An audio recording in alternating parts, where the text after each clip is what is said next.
Þá það fjórði dagskrárliður í útsendi dagskrá. Fjármál sveitarfélaga. Guðmundur Baldvin Guðmundsson, bæjarfulltrúi, tekur til máls.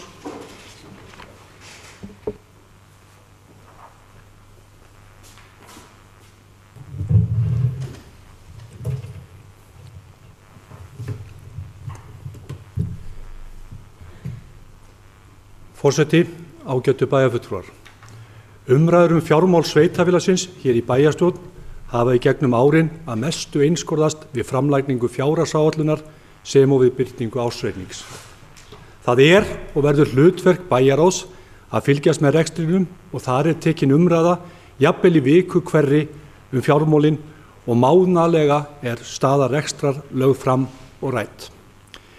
Mér fannst upplagt að brydda upp á umræðum hér í dag, bæði vegna þeirra vinnu sem við stöndum nú frammi fyrir við gerð fjárhagsáætlunar næsta árs, auk þess sem ég taldi gott fyrir bæjarfulltrúa að ræða fjármálin í aðdraganda fjármálaráðstefnu sveitarfélaga sem haldin verður í næstu viku. Þá vonast ég líka til þess að umræður þessar geti orðið upplýsandi fyrir hinn almenna bæjarbúa sem fylgist með þessum umræðum okkar. Ekki meiningin að leggja djúpt í einstaka rekstrarliði eða tína upp hinnar ýmsu prósentustærðir, heldur hitt að reifa aðeins þann veruleika sem við stöndum frammi fyrir í rekstrinum. Eins og flestir vita, þá hafa fjármál sveitarfélaga verið nokkuð áberandi í umræðinu upp á síðkastið í kjölfar hálfsárs uppgjörs sem stærstu sveitarfélögin á höfuðborgarsvæðinu hafa verið að birta. Í góðri greiningu sem Arion banki vann í kjölfarið, þar sem staða þessara sveitarfélaga var greind sem og staða 27 stærstu sveitarfélaga landsins út frá ársreikningu 2014, það mat bankans að staða sveitarfélaga sé að versna eftir nokkra uppsveiflu áranna undan. Óhætt að segja að mat bankans á stöðu sveitarfélaga nokkuð raunsætt og ekki verður framhjá því horft að staðan nokkuð verri nú en á liðnum árum, þar sem sveitarfélögin voru að ná betri tökum á rekstri og fjármálum í kjölfar hrunsins sem varð á árinu 2008. Akureyrarbær hefur ekki birt milliuppgjör eins og stóru sveitarfélögin á höfuðborgarsvæðinu, en hins vegar hefur samandregið rekstrarrifilitt nú verið birt á vef sveitarfélagsins og þar má sjá stöðuna eins og hún blasir við okkur bæjarfulltrúum við vinnu okkar í eftirliti með fjármálum sveitarfélagsins. Niðurstaða þessa rekstrarrifilits segir hins vegar ekki alla sögun afkomu fyrstu 6 mánuði ársins og ef að unnið væri milliuppgjör liggur það fyrir að afkoman yrði nokkuð betri en þar sýnt, enda yrðu inn í það uppgjör komnir ýmsir reiknaða liðir sem ekki inn í rekstrarrifilitunum. Því má segja að áðurnefnt rekstrarrifill sé ekki að fullu samanburðarhæft við milliuppgjör. Á fundi okkar í bæjarráði í liðinni viku voru þessi samanburðarannmarkar ræddir og ákveðið var að hér eftir yrði 6 mánaða uppgjör sveitarfélagsins unnið og verður það birt í fyrsta sinn á árinu 2016. En að umræddu rekstrarrifiliti. Samkvæmt yfirlitinu staðan 113 milljón krónur lakari á fyrstu 6 mánuðum ársins en áætlun gerði ráð fyrir. En áætlun ársins dreift að mestu í samræmi við það hvernig rekstrarkostnaður fellur til á árinu, auk þess sem tekjum skipt niður á árið með reynslu fyrri ára. Helstu skýringar á lakari afkomu eru margþættar. Lægri tekjur en áætlanir gerðu ráð fyrir, aukin útgjöld í rekstri Hlíðarfjalls, aukin kostnaður við snjómostur og hærri launakostnaður, svo nokkuð dæmi séu nefnd, eru helstu skýringar á lakri afkomu tímabilsins. En það ekki ætlun mín að staldra mikið við þessar 6 mánaða tölur, heldur frekar að fókusera á stöðu sveitarfélaga almennt og ekki síður stöðuna hér hjá okkur. Ekki hefur verið fram hjá okkur sveitarstjórnarfólki sú umræða sem átt hefur sér stað í kjölfar birtingu milliuppgjörs Reykjavíkurborgar. Fram hefur komið í máli borgarstjóra að rekja megi versnandi afkomu meðal annars til aukinna þjónustu á sviði velferðarmála, meðal annars rekstur öldrunarheimila, auk þess sem veturinn var þeim erfiður og kallaði á aukin snjómostur. Þá hefur hann rætt þá ögrun sem felst í að takast á í rekstri við samningsbundnar launahækkanir. Borgarstjóri hefur líka gert að umtalsefni í máli sínu að mikilvægt sé að huga betur að tekjuskiptingu ríkis og sveitarfélaga. Hefur hann meðal annars bent á að uppbygging ferðaþjónustu sé mikið til í höndum sveitarfélaga í landinu, en hins vegar sé það ríkið sem fleytir rjómann af ábatanum með auknum virðisaukaskatti. En af hverju er verið að vitna í borgarstjórn í þessu samhengi? Jú, málið er að þau vandamál sem blasa við Reykjavíkurborg og hafa verið í sviðsljósinu eru vandamál sem blasa við okkur, Akureyringum og flestum ef ekki öllum sveitarfélögum landsins. Já, reksturinn hefur þyngst, launahækkanir hafa tekið í, aukin krafa þjónustu og kostnaður á sviði velferðarmála og þá höfum við líka orðið fyrir auknum útgjöldum vegna tíðafalls á liðnum vetri. En hvað er til ráða? Tekjustofnar sveitarfélagsins eru takmarkaðir og Akureyrarbær hefur líkt og allflest sveitarfélög í landinu fullnýtt álagningarprósentu útsvars en útsvars skilar ríflega 50% af tekjum A-hluta. Vissulega er eitthvað svigrúm í hækkun fasteignagjalda og svo gætum við hækka gjaldskrár að einhverju marki en þar með eru þeir möguleikar upptaldir sem við getum beint sótt í með ákvörðunum okkar. Rætt hefur verið að skapa auknar útsvarstekjur með því að ýta undir nýja atvinnustarfsemi í bænum og þar séu sóknartækifæri. Ekki er hægt að segja að við höfum setið aðgerðalaus í þeim efnum. Við teljum mikla möguleika liggja í ferðaþjónustunni og viljum sjá stærri hlutdeild af þeirri köku sem skapað hefur mikinn uppgang á höfuðborgarsvæðinu. Þannig höfum við dyggilega stutt við flugklassaverkefni í markaðsskrifstofu Norðurlands sem hefur haft það að markmiði að koma á beinu millilandaflugi til Akureyrar. Þetta hefur verið langhlaup og margt hefur komið upp á hlaupaleiðinni en nú virðist sem landslagið sé að breytast og léttara sé undir fæti. Þá hefur bærinn einnig í gegnum atvinnuþróunarfélag Eyjafjarðar unnið markvisst að því að skapa ný atvinnutækifæri meðal annars með aðkomu að norðurslóðaverkefnum. Þarna er líkt og í flugmálum að ræða langhlaup. Og mér segir svo hugur að ef við náum að losa flugmálin þá getur það haft í för með sér jákvæð áhrif á önnur fjárfestingaverkefni. Mér langar í þessu sambandi að nefna ráðstefnu sem haldið var á vegum íslenska verðbréfa í liðinni viku, þar sem hvað við afar jákvæðan tón en ráðstefnan fjallaði einmitt fjárfestingatækifæri á landsbyggðunum. Vissulega hefur skortur og raforkuflutningi haft hamlandi áhrif en nú er von á því að fara að sjá til sólar og innan ekki svo 4 ára verði búið að styrkja blöndulínu þannig að Eyjafjarðarsvæðið fái aðgang að orku til viðgangs og uppbyggingar í atvinnurekstri. Þá má heldur ekki gleyma uppbyggingu hjá nágrönnum okkar í Norðurþingi en sú uppbygging mun hafa afar jákvæð áhrif. Já, það er margt sem bendir til þess að tekjur sveitarfélagsins geti aukist í framtíð með auknum umsvifum á komandi árum og er það vel. En hins vegar eru tekju- og verkaskipting við ríkið eilífa mál í rekstri sveitarfélaga. Ég ætla að vona að sú umræða sem hér fer fram verði ekki til þess að einstaka þingmenn taki þetta óstund upp, heldur frekar að málefnalegar umræður geti skapast þessi mál. Þegar horft er til tekjuskiptingar ríkis og sveitarfélaga þá er það almennt mat sveitarstjórnarmanna að heldur halli á sveitarfélögin. Sífellt fleiri og fleiri einstaklingar nýta sér heimildir í lögum til að haga sínum fjármálum þannig að þeir greiða fjármagnstekjuskatt af hluta af sínum tekjum og þannig fá sveitarfélögin ekki hlutdeild í þeim sköttum. Þá hafa umsvif í ferðaþjónustu aukið verulega virðisaukaskatt sem rennur því miður allur til ríkisins. Vegna umræðum þessi mál í tengslu við framlagningu skattskrár í byrjun ágúst þá ályktaði bæjarráð á fundi sínum 7. ágúst síðastliðinn svohljóðandi með leyfi forseta. Bæjarráð vill vekja athygli á þeirri umræðu sem átt hefur sér stað skiptingu skatttekna milli ríkis og sveitarfélaga þar sem sífellt fleiri haga fjármálum sínum þannig að þeir greiða einungis skatt til ríkisins, þrátt fyrir að njóta mikilla þjónustu sveitarfélaga. Brýnt er að sveitarfélög fái hlutdeild í fjármagns- og virðisaukaskatti, fjármagnstekju og virðisaukaskatti. Bæjarráð fordæmir jafnframt hvers kyns skattsvik því til að halda uppi samfélagi þurfa allir að leggja sitt af mörkum, tilvitnun lýkur. Það er að mínu mati brýnt að sveitarfélögin taki upp viðræður við ríkið tekjuskiptinguna sem þarf að leiðrétta eigi sveitarfélögin að standa undir lögbundinni skyldu sinni á komandi framtíð. En aðeins að verk og kostnaðarskiptingu ríkis og sveitarfélaga. Eins og ykkur ágætu bæjarfulltrúum er kunnugt og eflaust ykkur flestum sem enn sitji fyrir fram á sjónvarpsskjáinn yfir þessu spennandi umræðefni, þá hefur Akureyrarbær séð rekstur öldrunarheimila áratuga skeið. Í fyrstu voru heimili þessi að mestu dvalarheimili en með árunum og með breyttu lífsmynstri fólks hefur hlutverk þeirra breyst þannig að í dag er þetta mestu hjúkrunarheimili, þar sem þjónustu þörfin hefur kallað á fleira starfsfólk og dýrari umönnun.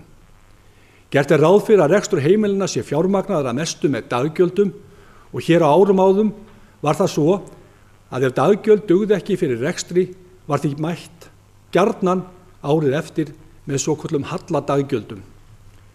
Í kringum hrun varð hins vegar á þessum breyting og uppgjör með halladaggjöldum heyrir nú sögunni til. Það hefur leitt til þess að hlutdeild sveitarfélagsins í rekstrinum hefur aukist verulega og nú blasir við að Akureyrarbær er að leggja til 450 milljónir króna með rekstrinum á árinu 2015. Já, ég sagði 450 milljónir. 450 milljónir sem við teljum að ríkið ætti að fjármagna að stórum hluta. En hvað getum við gert? Erum við að veita of dýra þjónustu? Er það hlutverk okkar sem sveitarfélags að standa undir þessum kostnaði? Á ekki ríkið að sjá rekstur hjúkrunarheimila? Því miður er það svo að svör við þessum spurningum er ekki skýr. Ríkisendurskoðun hefur ítrekað bent á að viðvarandi hallarekstur sé á rekstri hjúkrunarheimila í landinu og bent á að daggjöld standi ekki undir rekstrarkostnaði heimilana. Samningaviðræður hafa staðið við Sjúkratryggingar Íslands endurskoðun á þjónustusamningum og hafa samtök fyrirtækja í velferðarþjónustu unnið að samningsgerðinni. Sagt er að vel gangi í þeim viðræðum en ekki þó séð fyrir endan á þeim. Við hjá Akureyrarbæ höfum vegna þeirrar stöðu sem blasir við okkur í þessum rekstri ákveðið að láta fara fram úttekt á rekstrinum þar sem farið verður í saumana á því hvernig þróunin hefur verið í rekstri, hversu mikla þjónustu við erum að veita umfram það sem krafist er með lögum og ekki síst hvað daggjöldin þurfa að vera til að dekka þá þjónustu sem gerði krafa lögum samkvæmt. Gert er ráð fyrir að úttekt þessi liggi fyrir í lok nóvember. Akureyrarbær hefur verið með málefni fatlaðra árabil og var með samning við ríkið reksturinn. Árinu 2011 urðu hins vegar þáttaskil í málefni fatlaðra á landsvísu þannig að sveitarfélög í landinu tóku yfir málaflokkinn. Þarna telji ég að nokkuð vatnaskil hafi orðið því á meðan sveitarfélag var með samning við ríkið rekstur málaflokksins þá var fjármögnun þjónustu þarfar nokkuð tryggð. Nú er málaflokkurinn alfarið hjá sveitarfélögum og fjármögnun er í gegnum jöfnunarsjóð sem fjármagnað er með ákveðnum hluta af útsvarstekjum sveitarfélaga. Þannig fer í grunni 1,24% stig af útsvari inn í málaflokkinn og er það þaðan síðan skipt milli sveitarfélaga eftir ákveðnum útreikningsreglum. Þessi breyting hefur leitt til þess að aukinni þjónustuþörf er ekki mætt með nægilegu fjármagni og ljóst er að málaflokkurinn þarf auki fjármagn. Þetta hefur ekki hvað síst bitnað á Reykjavík og Akureyri sem reka afar umfangsmikla þjónustu og þar eru stærstu götin í fjármögnun þjónustunar. Nú stendur yfir endurskoðun á þessum málum og er þess vænt að bætt verði úr á komandi ári. Það er svo að þegar samskipti við ríkið eru rædd þá eru ofangreind velferðarmál fyrirferðarmikil enda mikla peninga að ræða. Hins vegar eru mörg önnur smærri mál sem við höfum átt í reiptogi við ríkisvaldið. Nægir þar meðal annars að nefna menningarsamning við menntamálaráðuneytið. Samningurinn nær meðal annars til reksturs Leikfélags Akureyrar og Sinfóníuhljómsveitar Norðurlands. Ýtt hefur verið á stjórnvöld og ráðherra að taka upp samninginn og bæta í og þá sérstaklega í ljósi þeirra tilraunar sem verið er að gera með samrekstri þessa félaga ásamt með menningarfélaginu Hofi undir merkjum Menningarfélags Akureyrar. Því miður hefur okkur orðið lítið ágengt og í ný útkomnum fjárlögum er gert ráð fyrir sömu fjárhæð árinu 2016 og á yfirstandandi ári. Þetta eru vissulega mikil vonbrigði, sérstaklega í ljósi þess að bæði Sinfóníuhljómsveit Íslands og Þjóðleikhúsið fá verulegar hækkanir á framlögum sínum milli ára. En að öðru, eins og ég vísaði hér áður til í ræðu minni, þá eru mikla launahækkanir opinberra starfsmanna sem og starfsmanna sveitarfélaga ögrandi verkefni sem við sveitarstjórnarfólk stöndum frammi fyrir.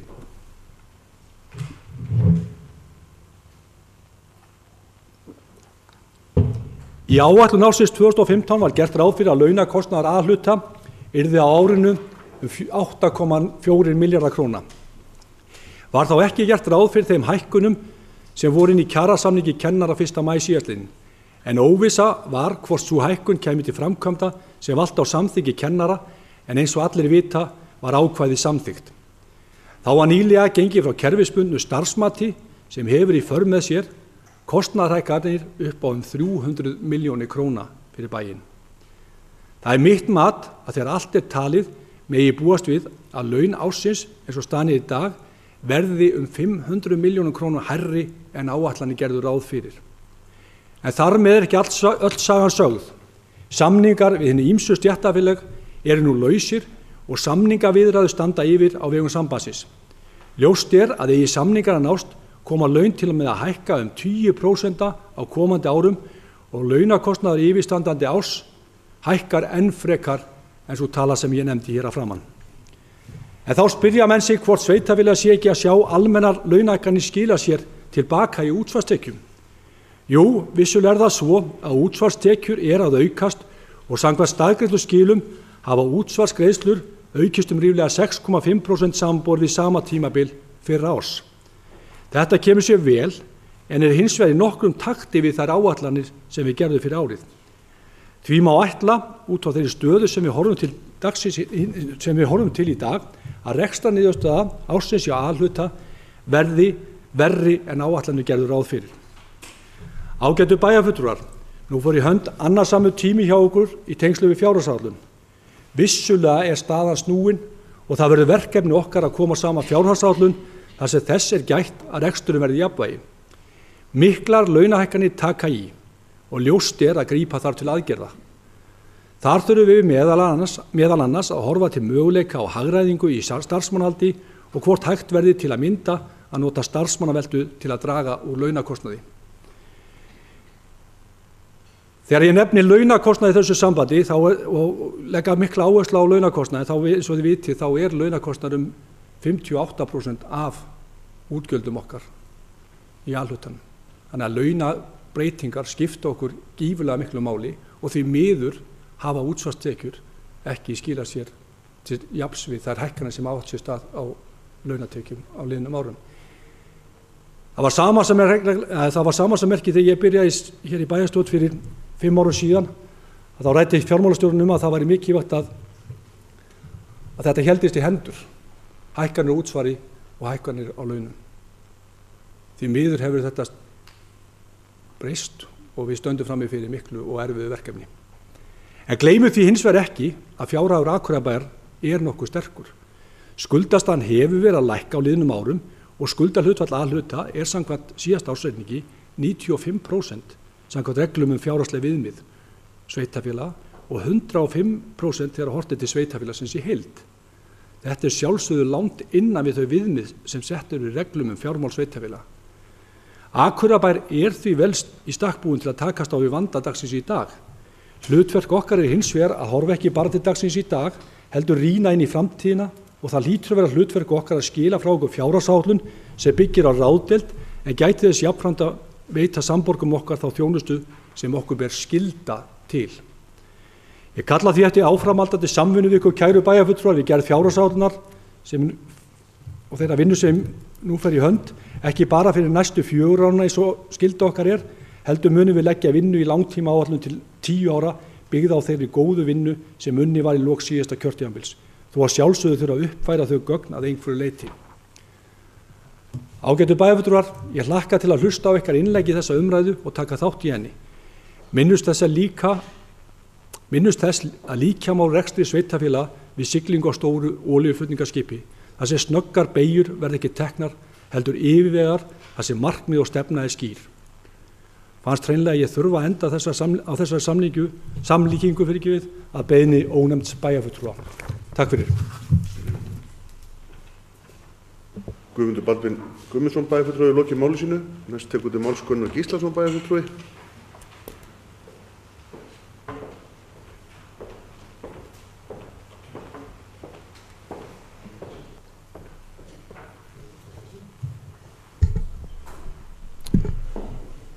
Forseti, ágætu bæjarfulltrúar, ég vil byrja að þakka bæjarfulltrúa Guðmundi Baldvin fyrir þetta innlegg hér í dag og það að hefja máls á þessu umræðu efni.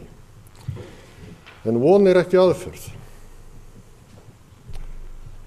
Af hverju byrja ég á þessu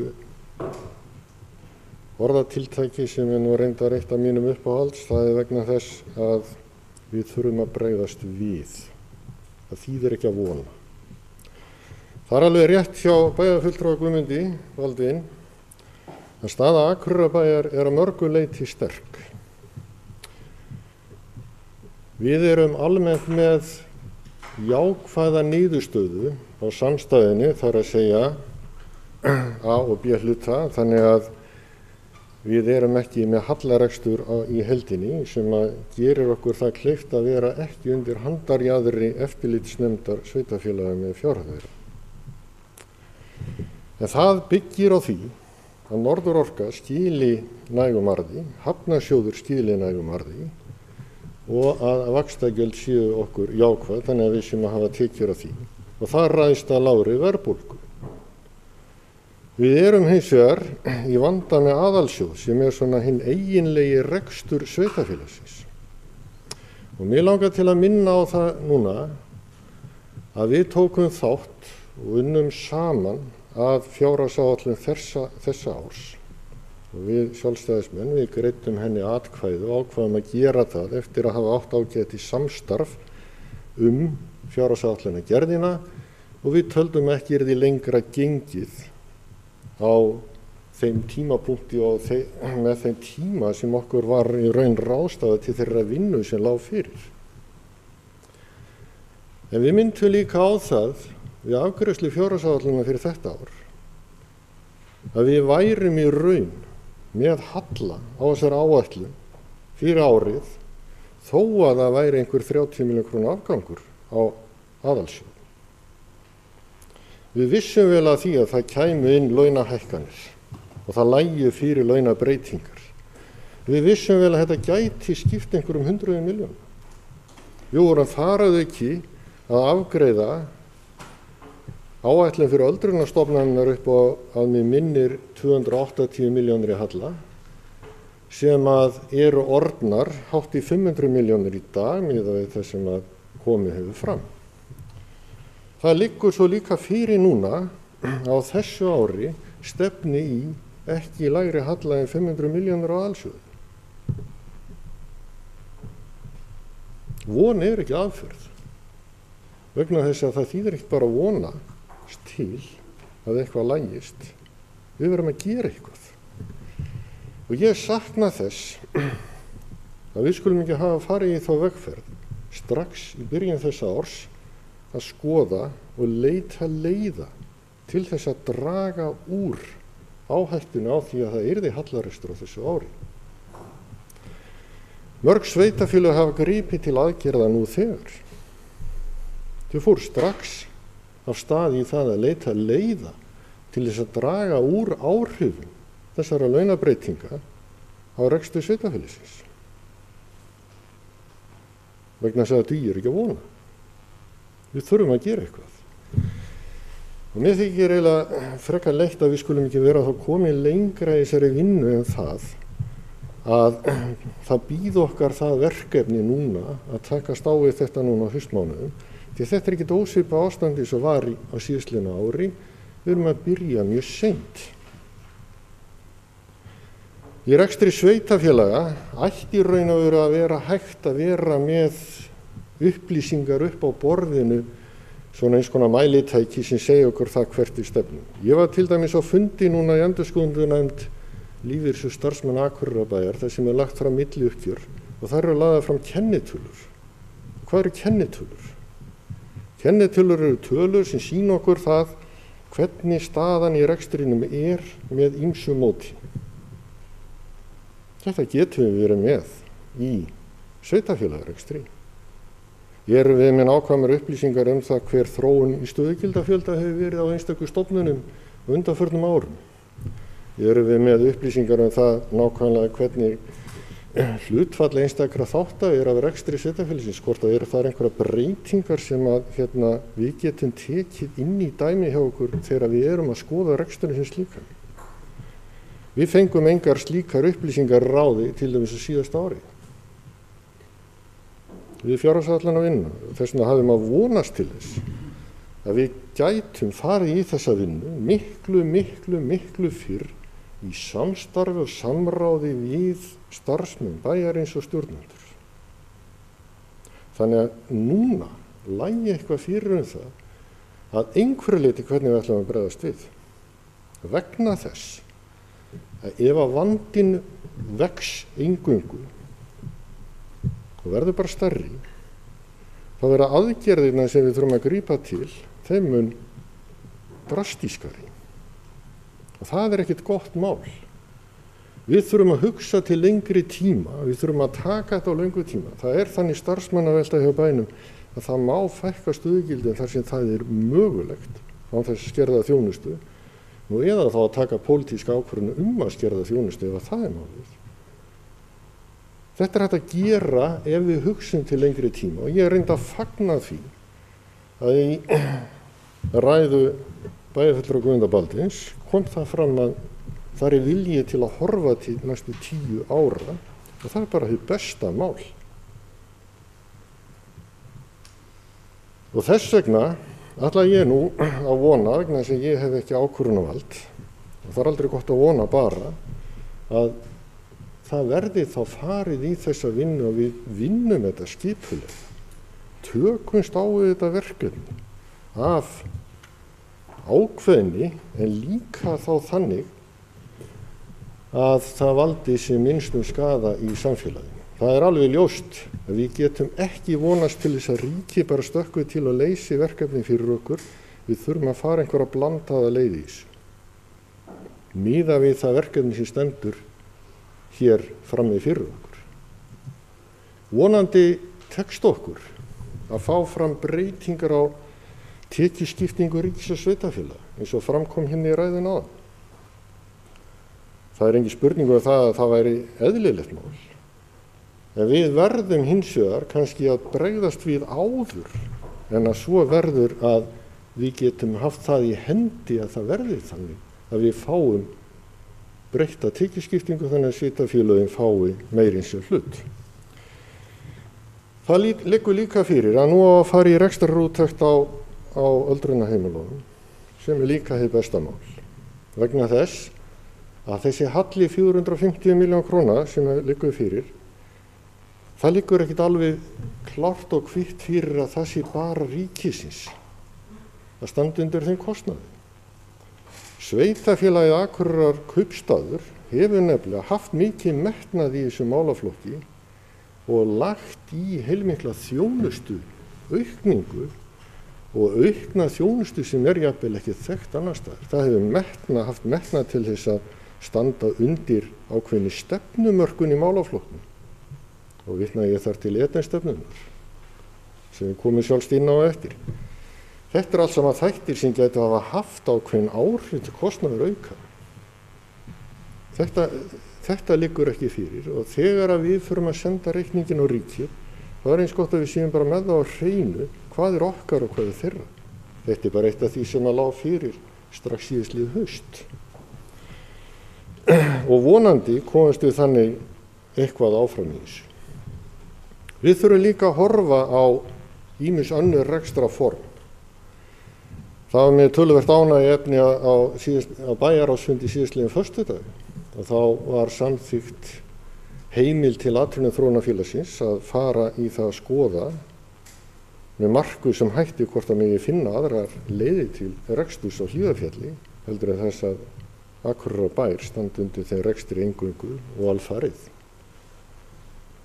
Og ég held að við þurfum að skoða margar aðrar slíkar leiðir sem gætu gefið okkur betri þjónustu fyrir sama eða sambærilegan kostnað og við erum að leggja í þetta nú eða jafnvel minni. Við þurfum að vera frjó, hugsa út fyrir boxið, takast á við þetta með skapandi hugsun, það ekki spurning. Og þá þýðir ekkert annað en að fara í slíka vinnu. Ég vil nefna það sem dæmi líka hérna að það hefur rætt aldrei það að snjómokstur hafi orðið okkur dýr á síðastliðnum á þessu ári og því síðasta líka. Því var komið þeirri hugmynd stungið inn í bæjarráð hérna í vor eða sumar hvort við ættum ekki að halda íbúaþing. Ég tel að við ættum að halda íbúaþing snjómokstur og hálkuvarnir og taka þá umræðu það hvaða þjónustustig íbúarnir vilja. Þetta er eitt af því sem stendur íbúum nær og ætti að vera tiltölulega auðvelt að halda góðan fund og koma sér saman einhvers konar niðurstöðu það hvers konar þjónustu íbúar vilja miðað við þann kostnað sem lagður í þetta. Við þurfum bara að hafa kjark til að takast á við það. Það er eitt af þeim verkefni sem við getum farið í og búið okkur til síðan ákveðin ramma út frá því. Og vonandi yrði það þá til þess að íbúar hefðu þá meiri og betri skilning á því líka út af hvað þessi þjónusta gengur.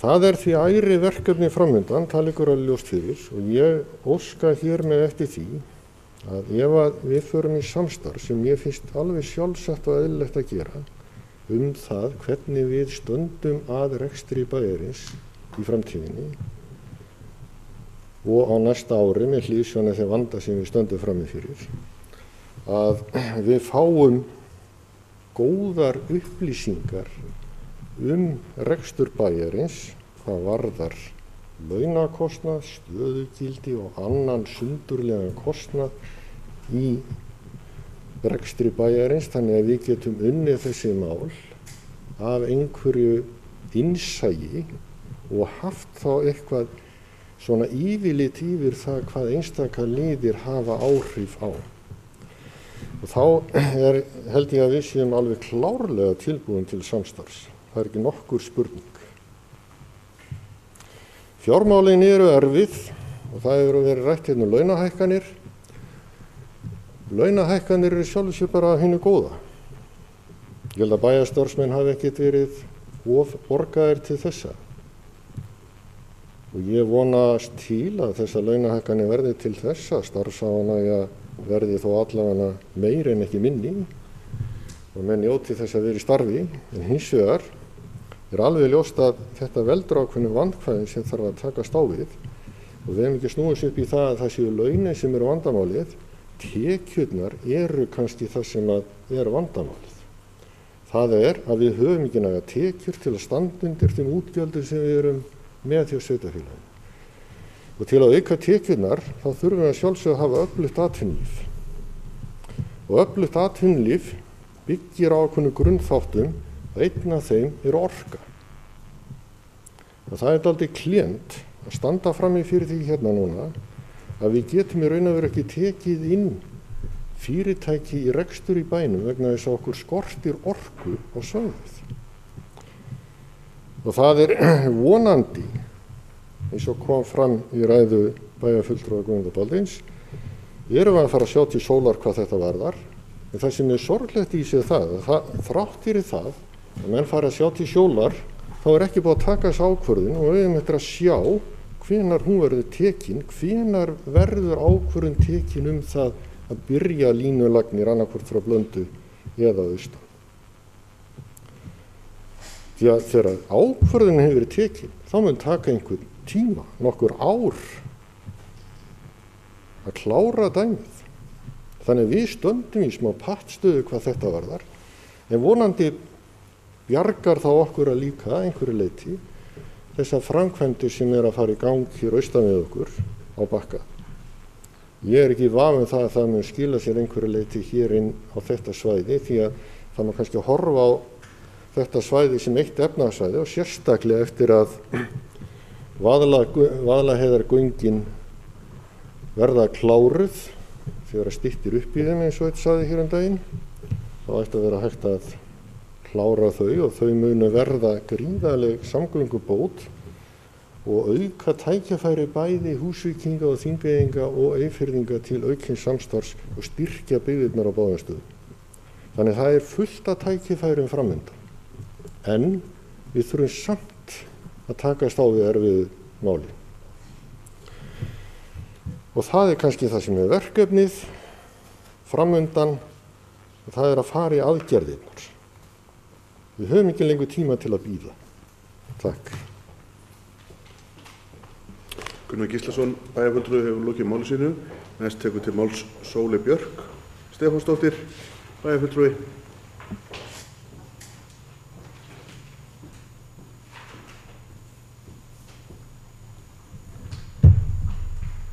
Forseti, ágætu bæjarfulltrúar.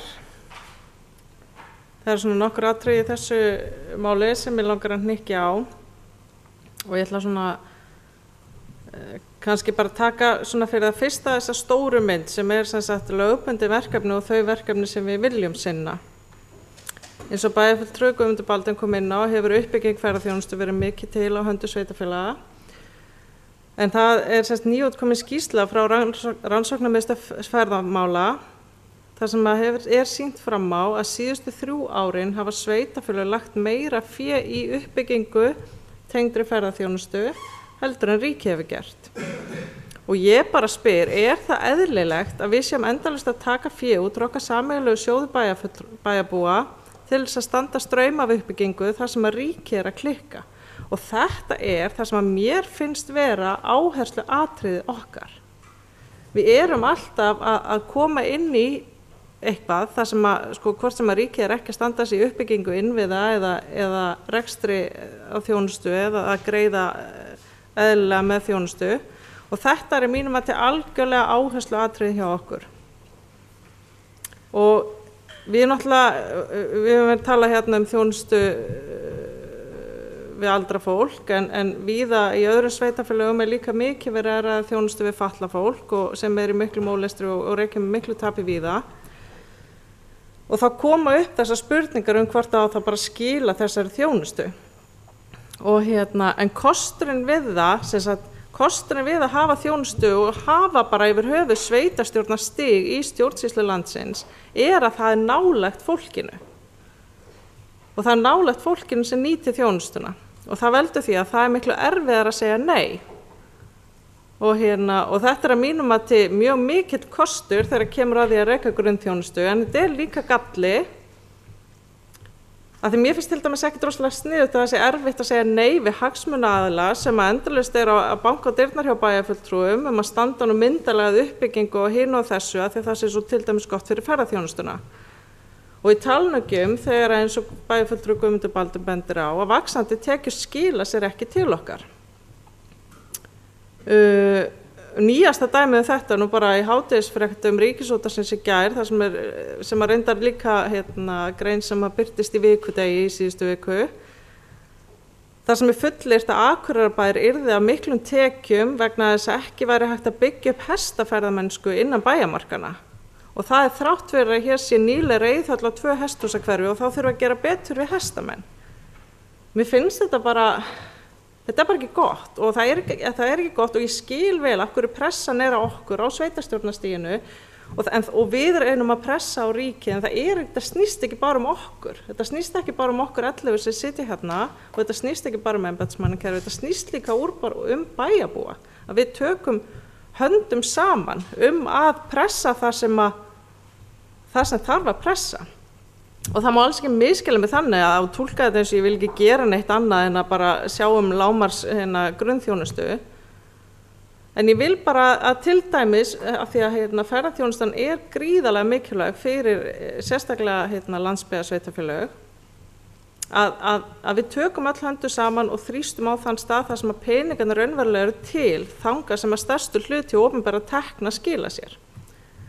Og ég vil því bara brýna bæjarstjórann okkar, Eirík Björn, sem okkar fulltrúi í stjórn Sambands íslenskra sveitarfélaga að beita sér að krafti þar inni og auðvitað á öðrum vettvöngum, að knýja á annars vegar breytingar og tekjustofnum sveitarfélaga og hins vegar að knýja á þátttöku ríkisins í uppbyggingu innviða á landsbyggðunum. Og auðvitað ég ekkert bara að tala það sem snýr að ferðaþjónustu, en það gríðarlega mikilvægt eins og náttúrulega Ég held að bara all flesti séu sammála að það gríðarlega mikilvægt að byggja upp innviðina hvað það varðar. Næst langar mig aðeins að tala einmitt meira grunnþjónustuna og ítreka bara, ég tel að það bara alveg innbúið að við eigum að halda grunnþjónustunni hjá okkur. Og það einmitt að eins og sömu ástæðu sem ég nefndi á þann að það út af því svo erfitt að segja nei. Það nefnilega þannig eftir sem grunnþjónustan betri því betra samfélagið. Og það stundur sagt að það hægt að dæma samfélagið á því hvernig séð börn og aldraða. Og ég bara algjörlega mótfallin því að það sé endalaust að umræðan snúi endalaust að því að reyna að skerða þá þjónustu eða hagræða eins og kannski vinsælla orð að nota en nákvæmlega sami hluturinn. Og við erum átt okkur að því að það ekkert það ástæðan fyrir því að við ákveðum að hafa þetta hérna. Okkur þykir þetta mikilvægt þjónusta þess vegna sem við viljum að hið opinbera og sveitarfélögin rekja hana. Og við erum átt okkur líka því að það ekkert aðrir peningar í umferð á almenna markaðinum heldur en opinbera geiranum. Og þetta eru peningar sem þegar nógu langt rakið koma úr okkar sameiginlegu auðlindum, hvort sem það í gegnum náttúruna eða okkar eigið hugarafl sem byggt upp og hlúðað í gegnum mennta- og heilbrigðiskerfið. Og ef við hugsaum rökrétt þá ættum við náttúrulega laun þeirra sem að sjá börnin okkar að taka mið á launum þeirra sem sjá peningan okkar og kannski má líka segja laun þeirra sem sjá eldrafólki okkar ættu þá að taka mið á launum þeirra sem sjá peningan í lífeyrissjóðunum okkar. En ég vona að þið skilja allan hvað ég á við. Ég bara tala að þetta ekkert A og B, þetta ekkert allt annað og það engar forsendur fyrir því að krefjast þess að því opinbera rekja allt og skeri allt við nögli eins og hægt Af því þetta það sem skiptir okkur mestu í lífinu þegar allt kemur til elds, það eru fjölskyldur okkar og það heilsa og velferð. Og mér finnst bara einhvern veginn bara of heimskulegt og nú ég ekki að blammera neina manneskjur, ég bara, það eitthvað að þessu kerfi. Eitthvað að þessu kerfi þar sem að sveitarstjórnarfólk endalaust á bömmir yfir launahækkunum opinberra starfsmanna. Bömmir yfir því að kennarar eða sjúkraliðar eða fái ágæta launahækkanir og eina ráðið sem við höfum einhvern veginn að ná peningunum tilbaka af þeim. Annarkvort með því að skerða þjónustu eða láta þess að stéttir vinna eins meira fyrir launinu sínum og ég bara mist þetta ekki góðar hugmyndir. Og eins og bæjarfulltrúi Gunnar Gíslason sagði við þurfum að vera frjó og skapandi hugsun og hugsa út fyrir boxið og ég get alveg verið fullkomlega sammála því, við höfum bara alltaf að vera frjó, skapandi hugsun og hugsa út fyrir boxið.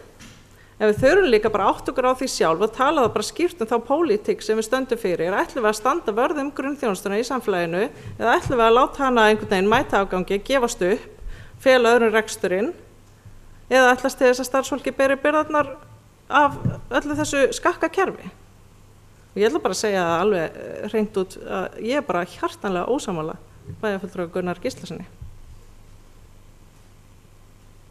En sem sagt, lausnin ekkert að þetta, við sitjum bara hérna og börmum okkur yfir þessum launahækkunum, við þurfum bara að finna lausnir og ég er svo sem alveg sammála því að það ekki nóg að sitja bara og vona en það verið að gera ýmislegt, ég meina það eru heyrist herra í sveitarstjórnarfólki varðandi auknatekjustofna og það mjög vel og við eigum bara að standa fast á okkar kröfum viðunandi hluta af tekjunum og það að okkar ágæti fjármálastjóri hafi einhvern tímann sagt að launagreiðslur bæjarins eigi að standa á jöfnu við útsvarstekjur, það bara svo sem ágætt fyrir sinn hatt, ég ætla ekki að vera að blammera hann fyrir það en ég vil bara vekja athygli á því að orð hans langt frá því að vera lög og hann starfar við að vinna með kerfið eins og það í dag, hann starfar ekkert við að breyta kerfinu og hann ekki pólitík. En við erum það.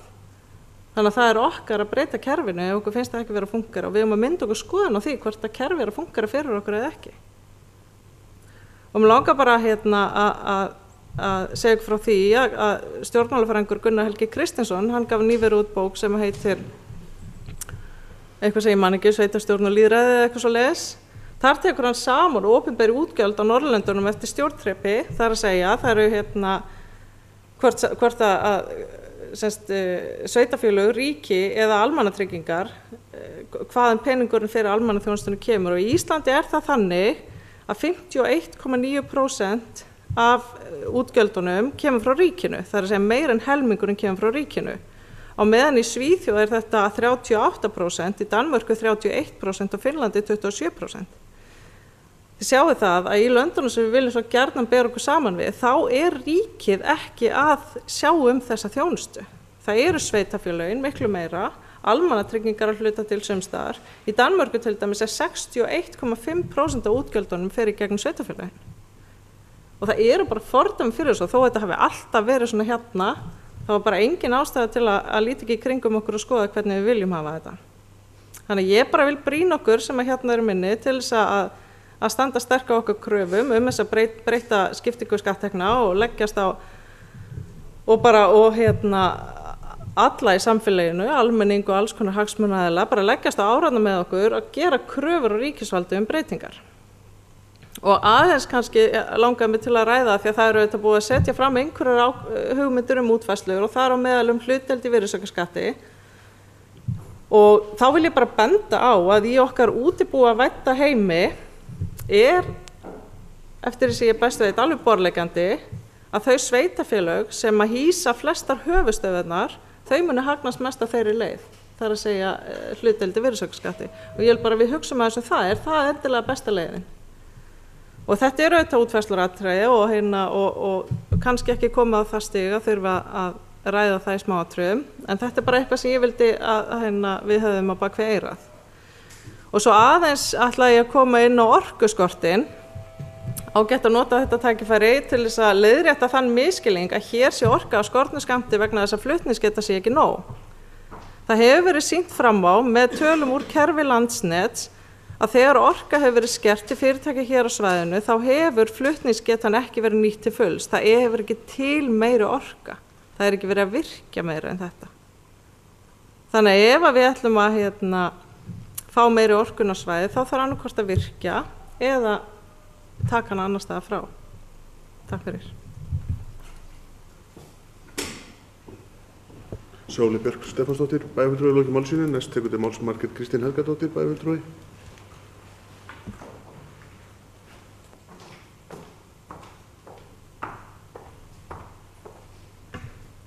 Forseti, ágætu bæjarfulltrúar. Við vorum aðeins að grínast með það fyrir fundinn, hvort að við ættum að nota sömu ræðurnar og við fluttum fyrir í fjárhagsáætlanagerðinni fyrir ári síðan. Því að þetta rauninni alltaf sama, maður kemur upp og segir það sama. Þetta svolítið þannig. En mér langaði að byrja á því að þakka bæjarfulltrúa Guðmundi Baldvini fyrir að opna á umræðuna.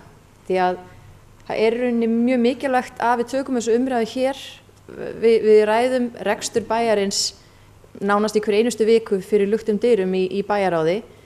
En það er náttúrulega ekki opinn vettvangur og það útilokar líka ákveðna bæjarfulltrúa frá umræðinni. Þó svo oddvitar reyni að miðla málum og öðru slíku þá það ekkert saman að líkja að fá að taka þátt í umræðinu sjálfur eða heyra hana frá öðrum manni. En aðeins bara að því sem að þeir bæjarfulltrúa sem undan mér hafa talað, ég tek alveg undir með bæjarfulltrúa Gunnari Gíslasyni að það er svo mikilvægt einmitt að við gerum okkur langtíma áætlun, að við vitum hvert við ætlum að stefna, hvers konar sveitarfélag ætlum við að verða og á hvað ætlum við að leggja áherslu. Og sama skapi að þá hefði verið ákjósanlegast að byrja fyrir á árinu, eins og til dæmis með bara rekstrarúttektina á öldrunarheimilunum.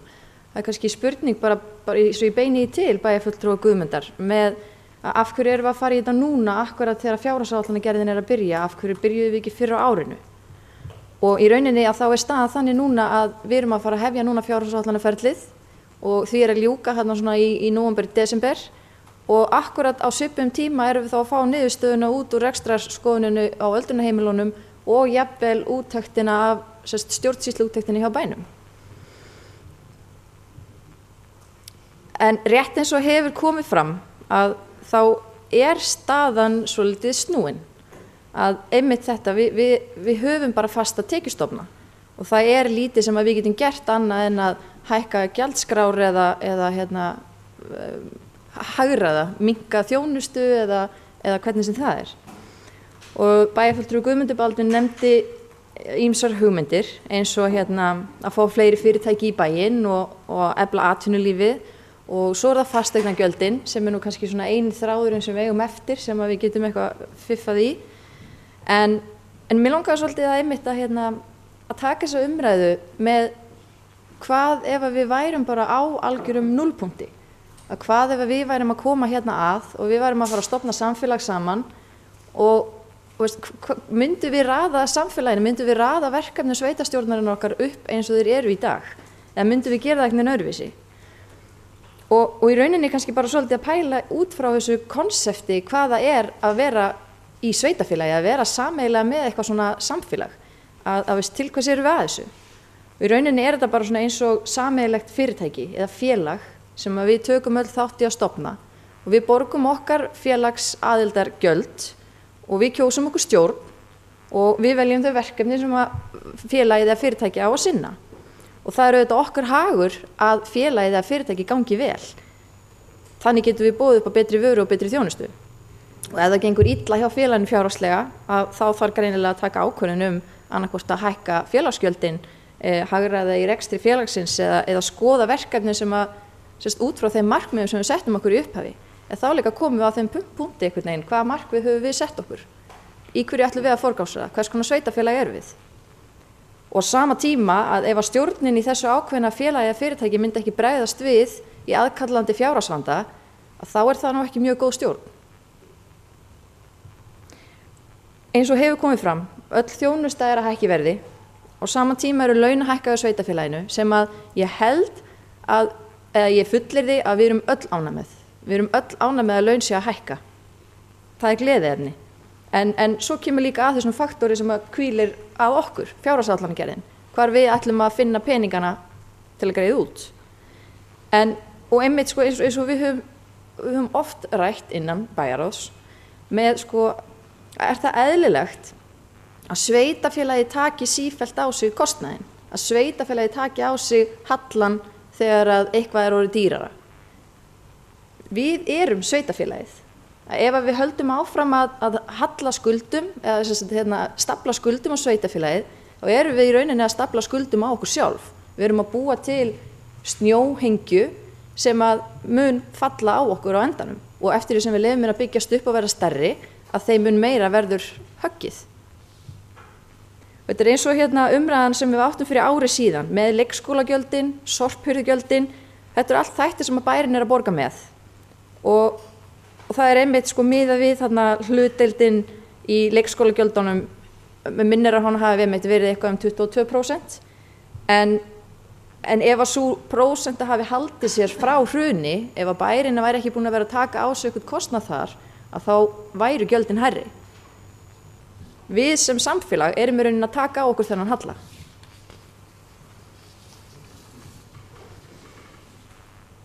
Og mér finnst einmitt skemmtileg þessi umræða með að hugsa út fyrir kassan, vera skapandi í hugsun. Af því að það svo mikilvægt að vera ófeimin við að hugsa hlutina upp og nýtt. Það í rauninni okkar versti óvinur að það að hugsa þannig að af því að hlutirnir hafa alltaf verið svona, að þá verða þær alltaf að vera svona. Þetta hefur bara alltaf verið gert svona. Maður man ekki alveg af hverju, það var einhver sem tók þessu ákvörðun á sín tíma. En málið að stjórnsýslan búin til af fólki. Þetta eru ákvarðanir sem að fólk hefur tekið og þetta eru bara oft á tíðum þetta bara misgáfulegar ákvarðanir.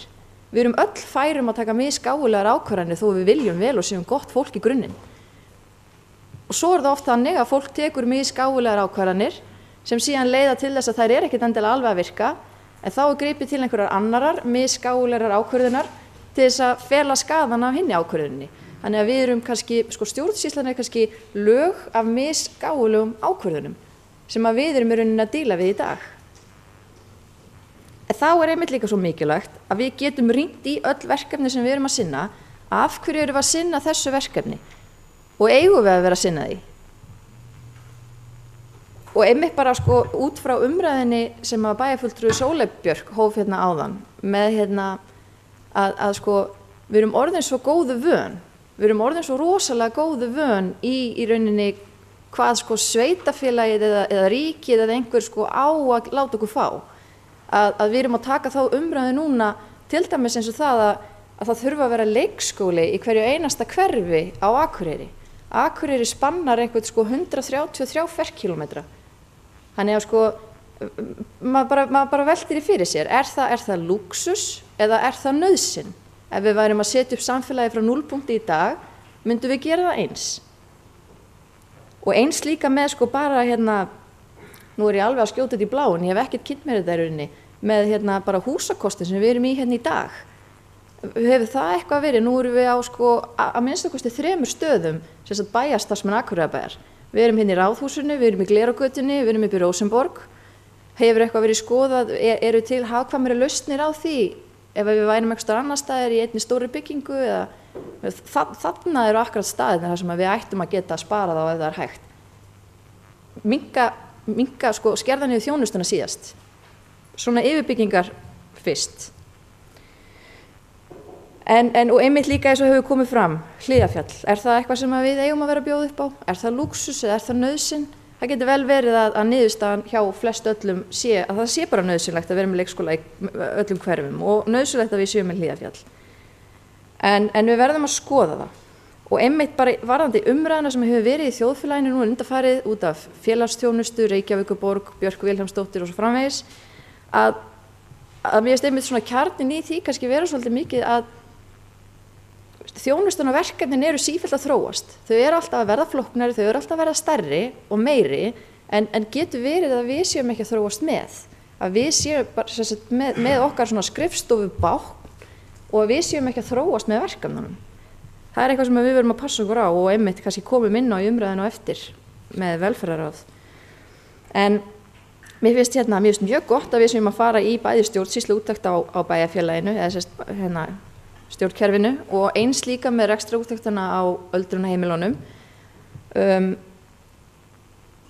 Þó að ég rauninni sko, maður sér það ekki fljótu bragði að það sé verið að sinna á mikilli þjónustuðar eða gera á mikið að neinu, en auðvitað veit maður aldrei hvar fitulögin eru eða hvernig er hægt að skapa samlegð eða annað, þannig að það er bara mjög gott og ég held einmitt að með þessari niðurstöðu þá höfum við meira í höndunum, þá höfum við betri í rauninni málflutning að geta bara sett ríkinu reikning. En við megum náttúrulega ekki gleyma því að það eru notendurnir og þjónustan sem að skiptir höfuð máli. Að notendurnir sé að fá góða þjónustu. Og nú veit ég ekki alveg hvort að ég var eitthvað að miskilja þessa tölu, en sem sagt, mér sýnist á fjárlagafrumvarpinu að Heilbrigðisstofnun Norðurlands sé að fá einhverjar rúmar 200 milljónir aukalega á næsta ári. Var það ekki fjármagn sem við vorum búin að berjast fyrir hingað í heilsugæsluna undir okkar hatti og myndi það sama gerast ef við myndum láta af hendi öldrunarmálin, myndu þau þá batna, væri settu meiri peningur í það og væri það þá ekki gott fyrir notendur, þó að ég trúi því eins og bæjarfulltrúi Sóley að við höfum að vera með þessa þjónustu hjá okkur nálægt. En það eru notendur sem skipta höfuðmáli, það er alltaf þannig. Og einmitt á sama tíma kannski að bæjarfulltrúi Guðmundur Baldvin geti svarað því líka, það hefur alltaf verið einhvern veginn svona reiki, getum við skilað öldrunarheimilunum? Er þetta sambærilegt dæmi á heilsugæslan? Er þetta eitthvað sem við erum með samningum sem við getum bara sagt upp eða hvernig virkar það? En einmitt, bara eins og ég byrjaði ræðuna, ég upplifaði það svolítið að við séum að segja nákvæmlega sama og við sögum fyrir ári síðan og ef við ætlum að sitja og bíða eftir að ríkið komi og bjarga okkur og reddi málunum fyrir okkur, þá get ég alveg setið heima hjá mér og beðið eftir að verða heilbrigð á þess að hreyfa mig. Það er ekki að fara að gerast. Takk. Margrét Kristín Helgadóttir bæjarfulltrúi lokið máli sínu, næst tekur til máls Eva Rund Einarsdóttir bæjarfulltrúi.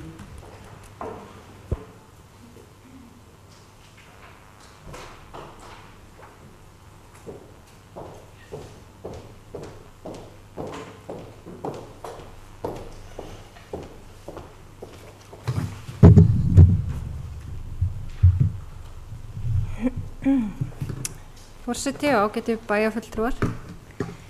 Ég vil byrja á því að þakka bæjarfulltrúa Guðmundi Baldvini fyrir að koma með þessa umræðu.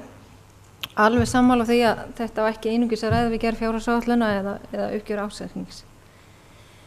Nú þegar hefur margt af því sem mér finnst þessi mál komið fram. Ég get tekið heilshugar undir þá ræður sem að bæjarfulltrúi Gunnar Gíslason hélt hér áðan og eins get ég tekið undir allt sem að bæjarfulltrúi Margrét Kristín sagði hér og mér varst það mjög góð ræða og ég tek alveg undir með henni og ræddi það við hana hér í gær og mér finnst ég vera að horfa og ræða sömu atriði og við vorum hér að ræða fyrir árið síðan. Meðal annars samkvæmt mínu minni þá ræddum við milliuppgjör í síðustu fjárhagsáætlun því ég er hissa á það hafi ekki verið gert núna.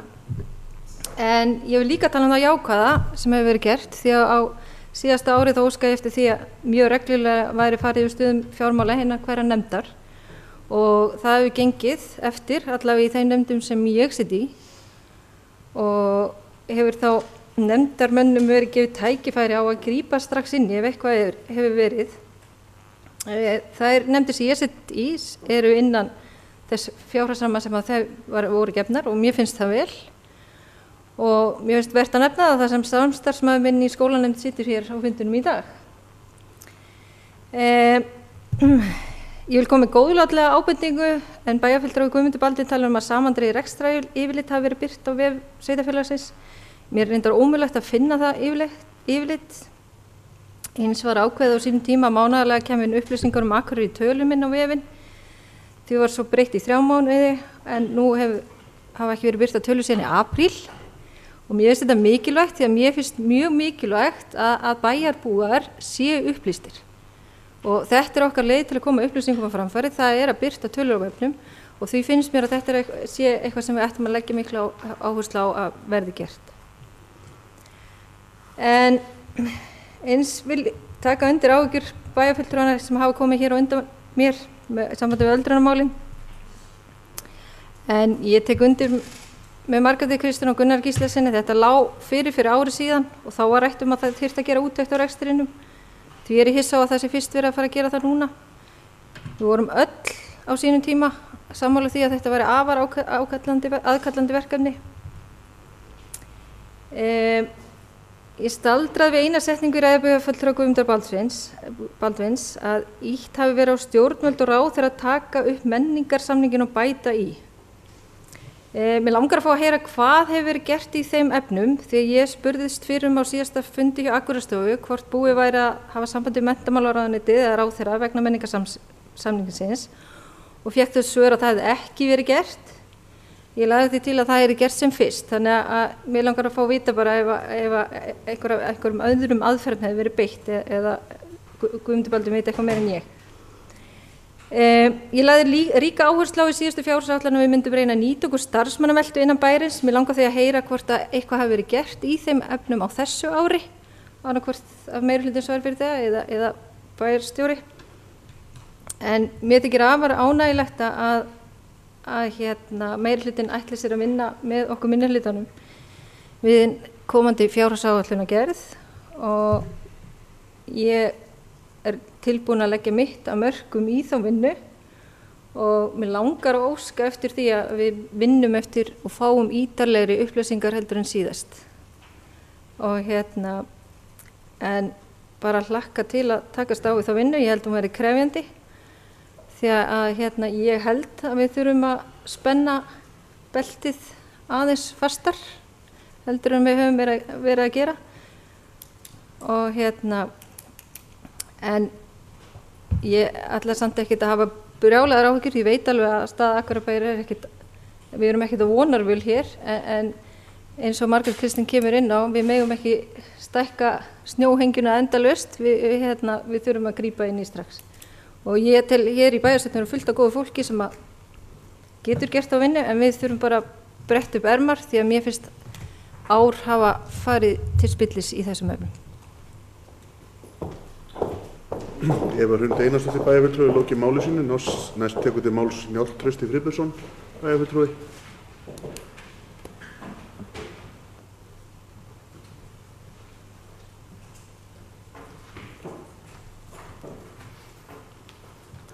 Forseti ágætu bæjarfulltrúa, byrja að þakka bæjarfulltrúa Guðmund Baldvin fyrir ræðuna fjármál.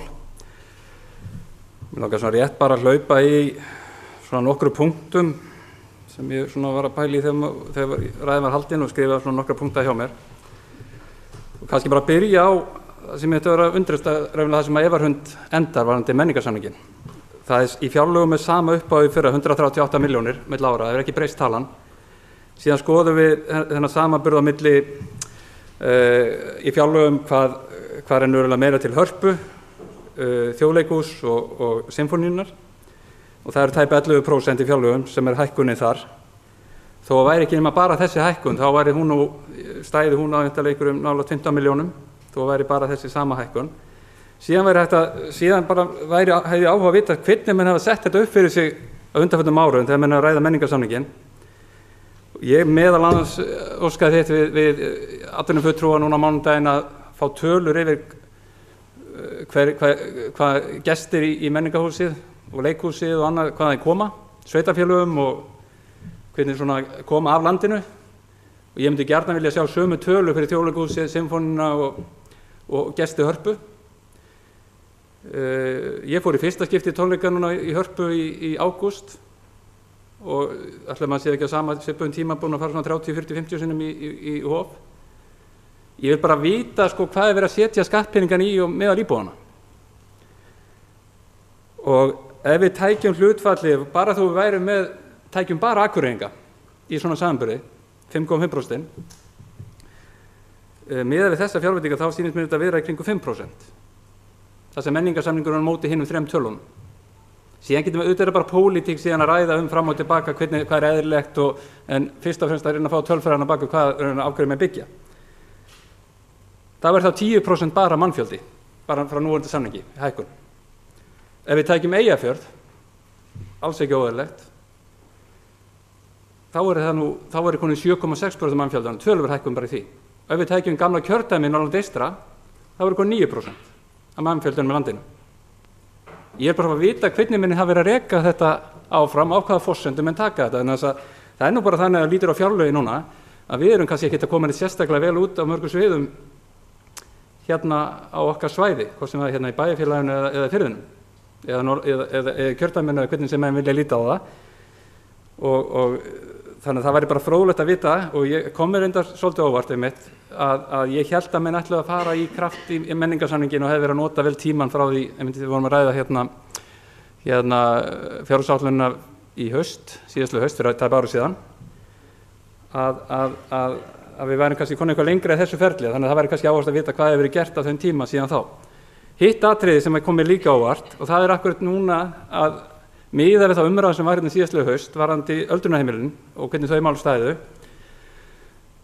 að af hverju kemur þetta svona seint fram að menn ætla að fara að gera ekstra úttekt á öldrunarheimilinu eftir alla þá miklu umræðu sem var tekin hérna fyrir ári og byrjaði hérna sumarið, fyrir ári síðan. Þetta er svo stór, þetta er stæðsti, þetta er svo rosalega óeðlilegt hvernig þetta er að þróast. Og maður kannski fundist þetta væri svona stæðsta máli í umhverfinu hérna í rekstri bæjarins, svona einstaka mál.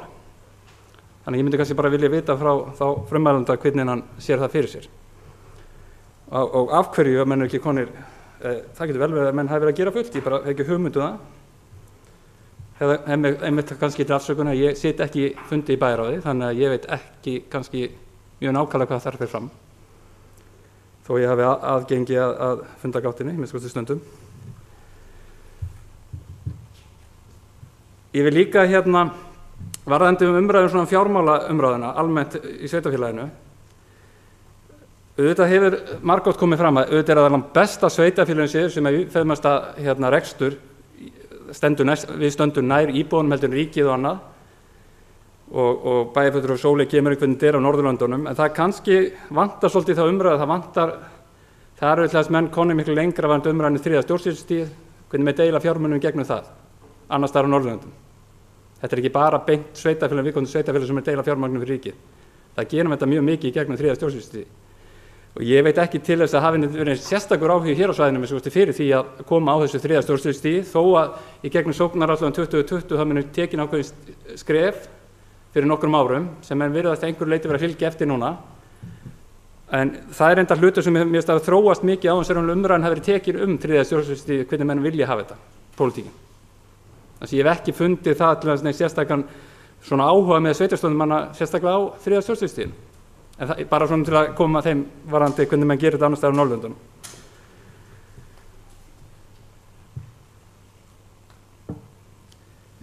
Ég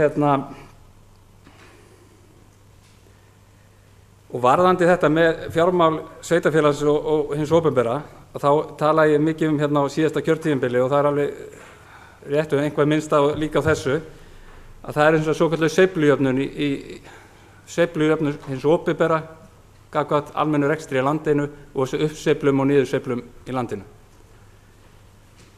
Og frá lýðveldisstofnun þá hafa þessar sveiflur verið á 7 til 10 ára fresti þar sem við lendum í gjörsamlega á botninum.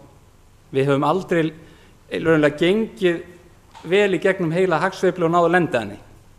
Svo það sé bara svona til að koma sér í eitthvað. Og þá hef ég kannski áhuga að vita hvernig meirihlutin sér þetta fyrir sig núna. Nú fengum við þær tölur í síðustu viku, það er 5,2% hagvöxtur á fyrstu 6 mánuðum þess árs. Tölur sem hafa þekkst í Kína og það hafa kannski verið aðeins herra þar, en hafa ekki þekkjast vart á Vesturlöndum. Og nú erum við að stefna inn svona, já, ups and downs sem maður segir, nú erum við að fara upp í móti. Og þá vil ég bara held ég þessi tímapunktur núna, sérstaklega núna fyrir að ræða fjárhagsáætlun núna fyrir næsta ár og síðan næstu til 3-4 ára, hvernig menn sjá þetta fyrir sér hvernig menn ætla að stíga þann dans. En það hefur vantað mjög mikið upp á það á Íslandi svona í hagsögunni að menn taki saman ríki og sveitarfélög hvernig menn ætla að lifa af hagsveiflur. Og það sem sveitarfélagi fyrst og fremst getur gert í gegnum varðandi hagsveiflunar, hvernig menn ætla að jafna með sveiflujöfnun, það eru alveg framkvæmdir. Þannig að ég vil þá bara beina því þá til bæjarfulltrúa Guðjóns Baldvins, frumaldaða, að hvernig hann sér þetta fyrir sér og hvort menn hafi þá rætt að hvernig menn ætla að reyna þá að lenda því. Við vitum að hérna á Norðurlandi erum við kannski að fara í stæðstu framkvæmdir, já, við erum að fara í stæðstu framkvæmdir sem að fara fram hér á svæðinu nokkuð tíman. Og það er nú bara, held ég, verið að fagna einhverju hátíð núna á Húsavík á 50-daginn einmitt að menn séu að hefja þessar framkvæmdir á fullum krafti. Og menn eru byrjað að Þeistareykja virkjun og þetta eru svona framkvæmdastig og tölur sem við höfum ekkert upplifað hér á svæðinu. Þannig að þess vegna er þetta kannski ennþá erfiðara ástand sem við þurfum virkilega að hafa í huga hvernig við ætlum að ganga í gegnum þessa sveiflu og hvort að við hvernig við viljum standa að þessu. Þannig að mér finnst þetta bara mjög stór og mikilvæg atriði fyrir þetta sveitarfélag, hvernig við ætlum að fara í gegnum þetta á næstu 3-4 árin og reyndar gruna með að þetta getur nú staðið ef það gengur vel hjá okkur að dempa þetta allt saman, ríki og sveitarfélagunum, að þá getur þetta staðið ennþá lengur ef við fara vel með möguleikar sem að skapast núna. Ég vil líka fagna því að það var búið að taka ákvörðun núna í bæjarráði að fara í að gera milliuppgjör og verður kynnt á fyrsta skipti næsta ári, 1 ári. Þetta er hugmynd sem að við sjálfstæðismenn vorum á síðasta kjörtímabili og Ólafur Jónsson fyrrverandi bæjarfulltrúi lagði fram hérna ítrekað og mér þykir þá mjög gott að menn skuli þá bara taka eins og öll hinn stærri sveitarfélögin að taka þennan punkt eins og önnur sveitarfélag hafa gert á árum og vera þá með alvöru og vera bara með 6 mánaða uppgjör og hafa góðar upplýsingar þegar það kemur. Ég vil bæjarfulltrúi Guðmundur Baldvin kom hérna í ræðu sinni inn á með breiðari skattstofna sveitarfélaga og var að tala hugmyndir borgarstjóra, til dæmis eins og varðandi ferðaþjónustuna og hvernig menn ætla að gera þetta. Ég bara vekja athygli á ég myndi vilja sjá þá þennan hagfræðilega nákvæmlega greiningun á því tölfræðan á bakvið. Ég veit líka að 75% gistinóttum á Íslandi í Reykjavík í dag. Þar hefur aukningin verið síðustu ár. Þannig að til dæmis að koma gistigjónu í landinu eitthvað af skattstofnum frá ríki yfir á sveitarfélög með þeim hætti myndi held ég koma býsna sérkennilega út gagnvart. Sum sveitarfélög sjálfsagt myndi hafa mjög gott út úr því, en svona jafnaði þá er það enn til að held ég að leiða svona hefur neikvæða áhrif í heildina með í landsbyggðunum.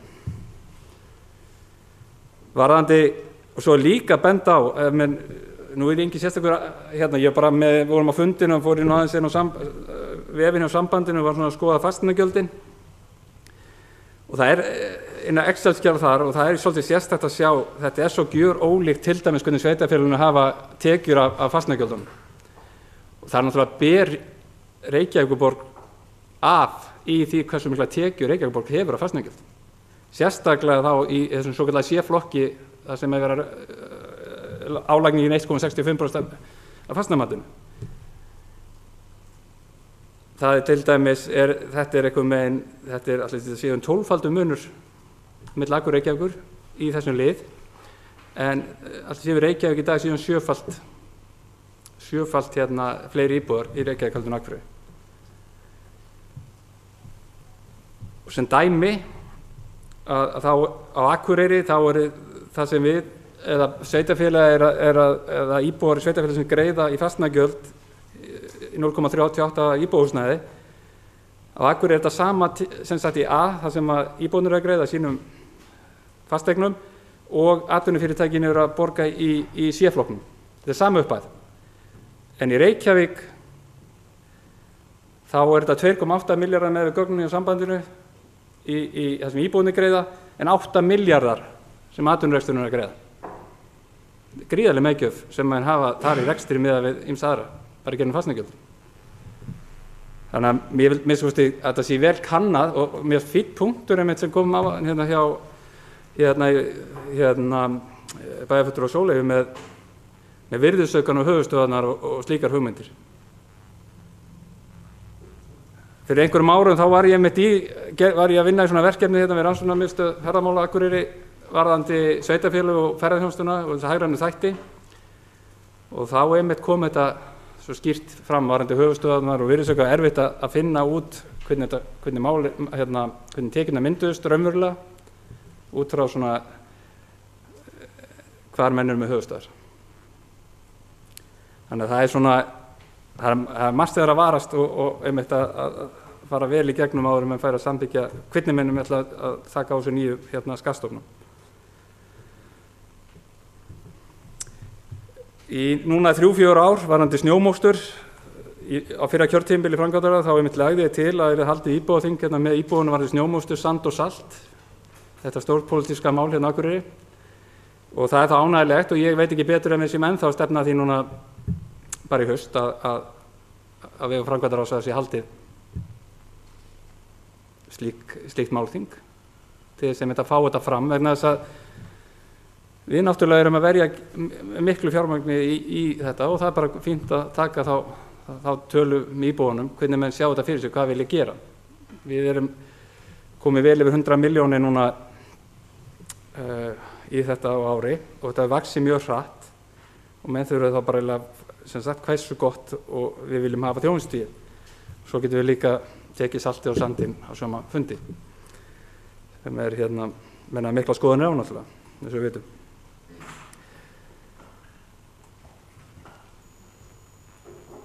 Ég held að það hafi talað að í fjárlögum að það sé verið að tala að öldrunarheimilin Akureyri minni með, það getur að leiðrétt mér eftir, það sé gert ráð fyrir viðbót upp á 130 milljónir milli ára. Og við erum að tala þetta síðan 450 gatið, þannig að það er ennþá 320 og inn í svo 130 með næsta ár, þannig að ef við uppreiknum það þá er það ekki að fylla 130 milljónir af þessu 450, það verður þannig að það stefnir ennþá vantarlega í 350 í tap eða halla, hvernig sem ég vil taka því. Þannig að svo er það kannski bara þessi nálæða vandi sem við erum eiga við og það vantarlega þessi úttekt tekur þá á hvernig menn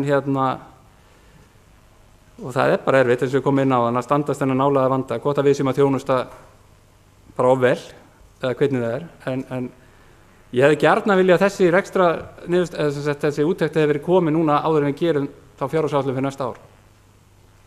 Það sé þá, og mér heyrðist nú áðan að var það í lok október sem átti að klára það, nóvember. Þannig að það er nú mögulegt að það geti þá fæst inn í það hvernig menn ætla að bregðast við svolítið saman.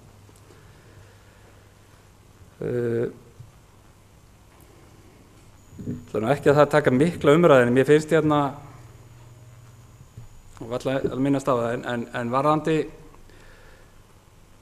atvinnulífi Akureyri sem er náttúrulega kannski einn helsta lausnin út úr þessu, það er að efla það og hækka laun á svæðinu og fá meira útsvar og allt þetta, þessi hefðbundni hringur. Að það er alveg ljóst að orkuflutningar hérna svæðið, þeir hafa og eru að skaða atvinnulíf hér á svæðinu heilmikið.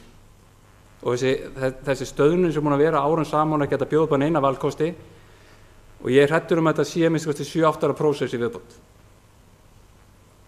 Þetta er algjörlega óviðunandi hvernig þessum málum hefur verið sinnt og þá líka þeim aðilar sem á samkvæmt lögbundnu hlutverki að sinna þessu hlutverki fyrir svæðið sem er Landsnet. Þetta er búið að taka allt of langa tíma og það getur ekki verið þannig að meðan við séum bara einhver eyland í landinu sem býr við þessar aðstæður meðan aðrir hafa aðgengi að þessu. Og þetta snýr heldur ekki bara að raforkuframleiðslunni, þetta snýst þessa flutninga og raforku á milli og eins og við hefum bara heyrt núna nýlega með lónin og annað, lónstöðu og annað. Þetta snýst líka um að ná að fylla batterín eða lónin á milli svæða og þess vegna er þessi orkuflutninga á milli svæðina gríðarlega mikilvægur. Og miðað við þá orkuframleiðslu sem er í landinu og að flutningsgetan sé kannski orðin 4-5% af því sem á byggðalínunni miðað við orkuframleiðslu í landinu, það er bara alveg fáránlega lélegur flutningur í heildarmyndinni til að reyna að komast í gegnum erfið vatnsár og slíka hluti. Líka kannski var svör við varðandi, svo við tekjum ekki lengra mál þetta, varðandi stjórnsýslu úttektina sem á að fara í. Eins og ég segi, ég seti ekki bara það, en ég myndi vilja spyrja af hverju var það ekki farið bara líka í ekstra úttekt líka. Í leiðin þessu úttektir að gera eins og mörg að stærri sveitarfélögum hafa verið að gera á undanförnum.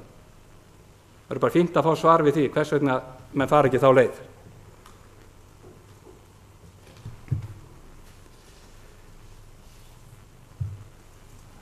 Síðan kem ég bara með þennan punkt sem við nú verið með hérna í mörg ár þegar við erum að ræða fjármálin og annað, að halda áfram að efla kostnaðarvitund íbúanna í hvað fjármunir er að fara og hvað raunverulega þjónustan á vegum bæjarins, hversu stóran hlut bæjarbúi er kannski að greiða með einhverju þjónustugjöldum öðru á móti því sem er. Bara efla þess að kostnaðarvitund íbúanna. Ég held að það væri mjög gott. En ég held að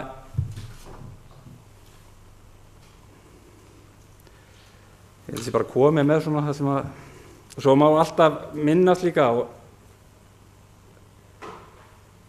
og taka í þessi dæmi að það hafa verið gerðar skrifaðar greinar af rannsakendum varðandi að skatttekjur þetta með krónuna, það fara 2 krónur suður til höfuðborgarinnar og það kemur 1 tilbaka. Þessi einfaldi útreikningur.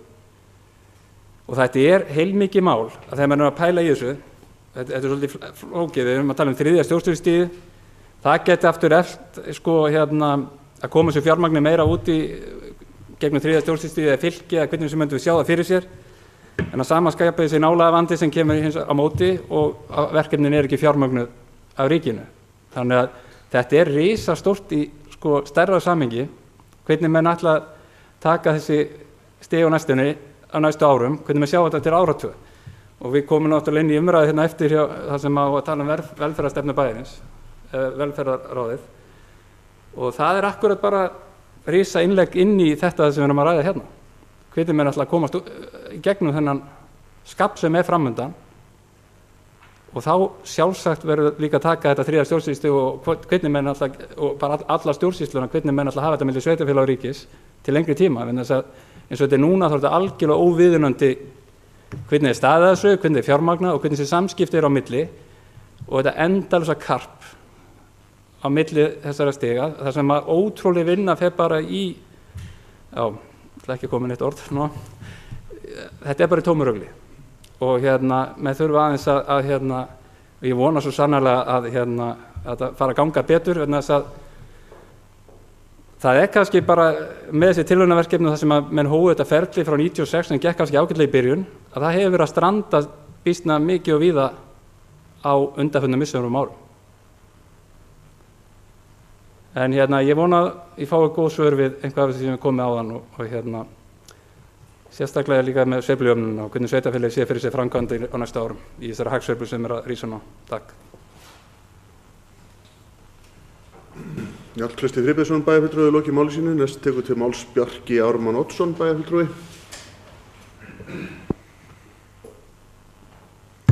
Forseti, bæjarstjóri, kæru bæjarfulltrúar. Fjármál sveitarfélaga. Þvílíkt málefni til að ræða á einum bæjarstjórnarfundi. Ég hafði náttúrulega ekki hugmynd um hvernig þessar umræður myndu þróast. Ég var svo fegin að hafa njóltróstaðina á undan mér til þess að ræða akkurat málefni sem mér svolítið hugleikið. En mér langar nefnilega að velta fyrir mér stöðu sveitarfélaga á Íslandi. Í dag eru sveitarfélag á Íslandi 74 talsins. Þeim hefur fækkað gríðarlega síðan ég fæddist á því herrans árið 1986. En þá voru sveitarfélag á Íslandi 223 talsins. Þeim hefur fækkað 149 eða rúmlega 5 á ári. Með þessu áframhaldandi verður eitt sveitarfélag á Íslandi eftir 15 ár. Jú, vissulega mjög ólíklegt, en engu að síður áhugaverð tölfræði. Það er nefnilega mjög erfitt að vera sveitarfélag í dag. Ástæðan er einfaldlega svo að sveitarstjórnarstigið hefur staðið á krossgötum í mörg ár og Akureyrar borg er akkurat ein af þessum birtingarmyndum. Við sinnum hér gríðarlega mikilli þjónustu langt út fyrir lögbundið hlutverk sveitarfélag. Á hinn pólinn eru svo til sveitarfélög sem eru fámenn og þeir eru ófær að sinna nánast öllum sínum lögbundnu hlutverkum nema í samvinnu við önnur sveitarfélög. Hvað veldur þessu og hvað gerir sveitarfélag að sveitarfélagi? Langlíklegasta orsökin fyrir þessari sameiningarbylgju sveitarfélagi eru auðvitað aukinn flutningur verkefna frá ríki til sveitarfélaga. Hlutfall sveitarfélaga landframleiðslu hefur aukist gríðarlega á síðustu árum og áratugum, en tilfærsla lögbundinna verkefna frá ríki til sveitarfélaga er ekki það eina sem útskýrir þessa útgjaldaaukningu, heldur einnig breytingar í samfélaginu sjálfu. Þetta er nánast hægt að fullyrða, og ég get nánast fullyrða hér, að þjónusta við íbúa í gegnum staðbundin stjórnmál hefur aldrei verið betri en þau eru akkurat í dag. Við getum alveg staldrað við að hugsa. Ímyndum ykkur til dæmis bara hvað er búið að gera hér í bænum á sviði skóla, velferða og menningarmála. Alveg eins og bæjarfulltrúi Margrét Kristín kom inn á, þá eru málefnin alltaf að þróast og við erum alltaf að reyna að sinna þeim betur. Og eins og ég segi, auðvitað er hægt að gera betur og það er okkar hlutverk, okkar hérna sem sitja hér inni, að hlusta á ákall bæjarbúa og gera Akureyri að betri búsetukost. Það sem ég langar þó að minnast á er þegar heildar íbúar sveitarfélaga eru allt frá 50 til 200.000, þá verður að vera til kerfi til þess að jafna þennan aðstöðum. Og við erum með sérstakt kerfi og það heitir Jöfnunarsjóður sveitarfélaga. En hann veitti á síðasta ári 35 milljarða króna sem var sem sagt 8% aukning frá árinu 2013. Og þar af fengu sveitarfélag á höfuðborgarsvæðinu stærstan hluta framlagi sjóðsins í krónutali, en 37%. Íbúar höfuðborgarsvæðisins fá hins vegar lægsta framlagi í sinn hlut hefur reiknað á mannin, 62.000 krónur, mest er það á Norðurlandi vestra og Vestfjörðum. Núna eru uppi róttækar hugmyndir að leggja niður Jöfnunarsjóð sveitarfélaga og eins og fyrir mig, reiknireglan er einfaldlega svo flókin að með þess að sveitarstjórnarfólk og þeir sem eru að vinna í þessu átta sig ekki á hvernig hún virkar. Og þurfa sveitarfélögin að vera rosalega dugleg til þess að sækja í þessa sjóði. Ég hef komast að því að það skiptir rosalega miklu máli að vera með öfluga embættismenn sem sækja í þessa sjóði.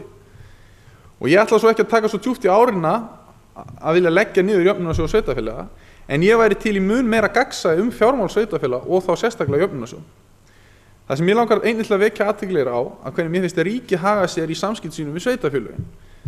Og eins og bæjarfulltrúi Njáll Trausti kom inn á, þá erum við búin að ræða þetta hér mikið í bæjarstjórnarsalnum og við vitum að þar er pottur brotinn í samskiptum ríkis og sveitarfélaga. Ég vil nefnilega sjá landsvæðin á Íslandi að ráða miklu meira sín málefni en þau gera í dag. Samvinnuverkefni sveitarfélaga og verkefni sem unnin eru þvert á mörk sveitarfélaga eru gríðarlega mikil og stór hér á Íslandi. Stjórnsýslumörk eru mjög óljós og skarast oft á einkennilegan máta. Og þetta er ekki bara mörk sem liggja þarna baki, því þannig er gríðarleg misskipting fjármagns.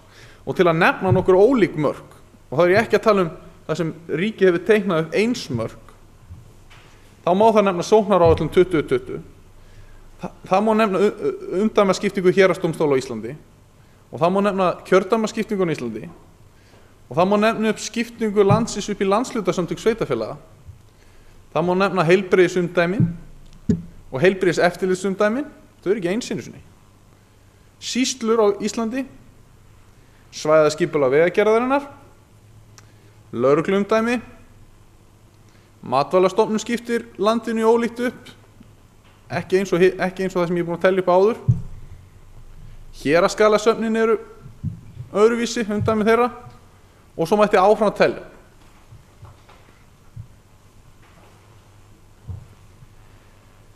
En eins og ég segi, hvað er sveitafélag?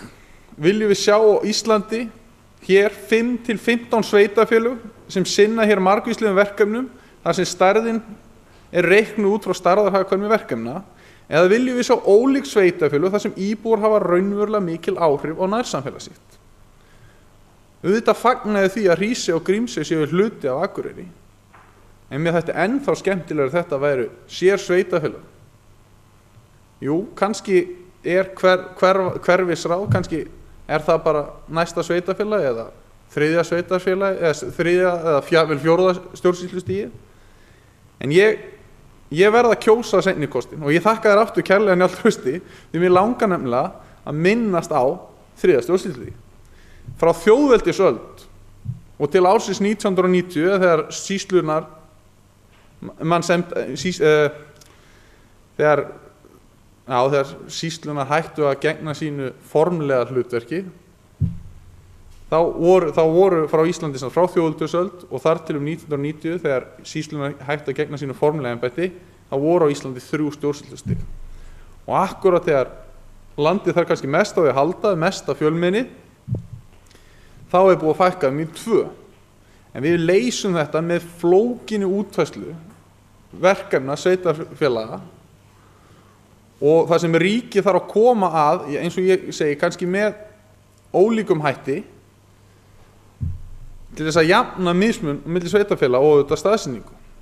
Mér finnst að ríkisvaldi hafa nefnilega allt og mikið að segja málefni landsbyggðanna.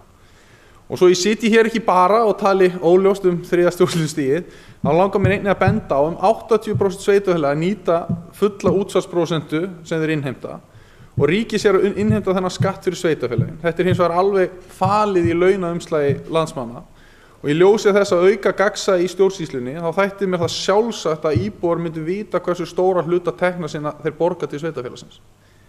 Af hverjum 100.000 kalli sem við vinnum okkur inn þá fer 12.000 krónur til sveitarfélagsins, 12.000, þar að fara 6.000 krónur til menntamála. Yfir heilt ár er maður eða kona sem er með 500.000 krónur á mánuði að borga til dæmis 360.000 krónur til menntamála hér í bænum. Og íbúum, þeim ætti að vera annt hvernig þessum fjármunum er varið. Þau eiga, alveg eins og bæjarfulltrúinn Njáll Trausti var að tala eiga skilið að sjá hvernig þeim er varið og hafa eitthvað raunverulegt það að segja. Takk fyrir. Bjarki Ármann Oddsson bæjarfulltrúi lokið máli sínu, næst tekur til máls Gunnar Gíslason bæjarfulltrúi.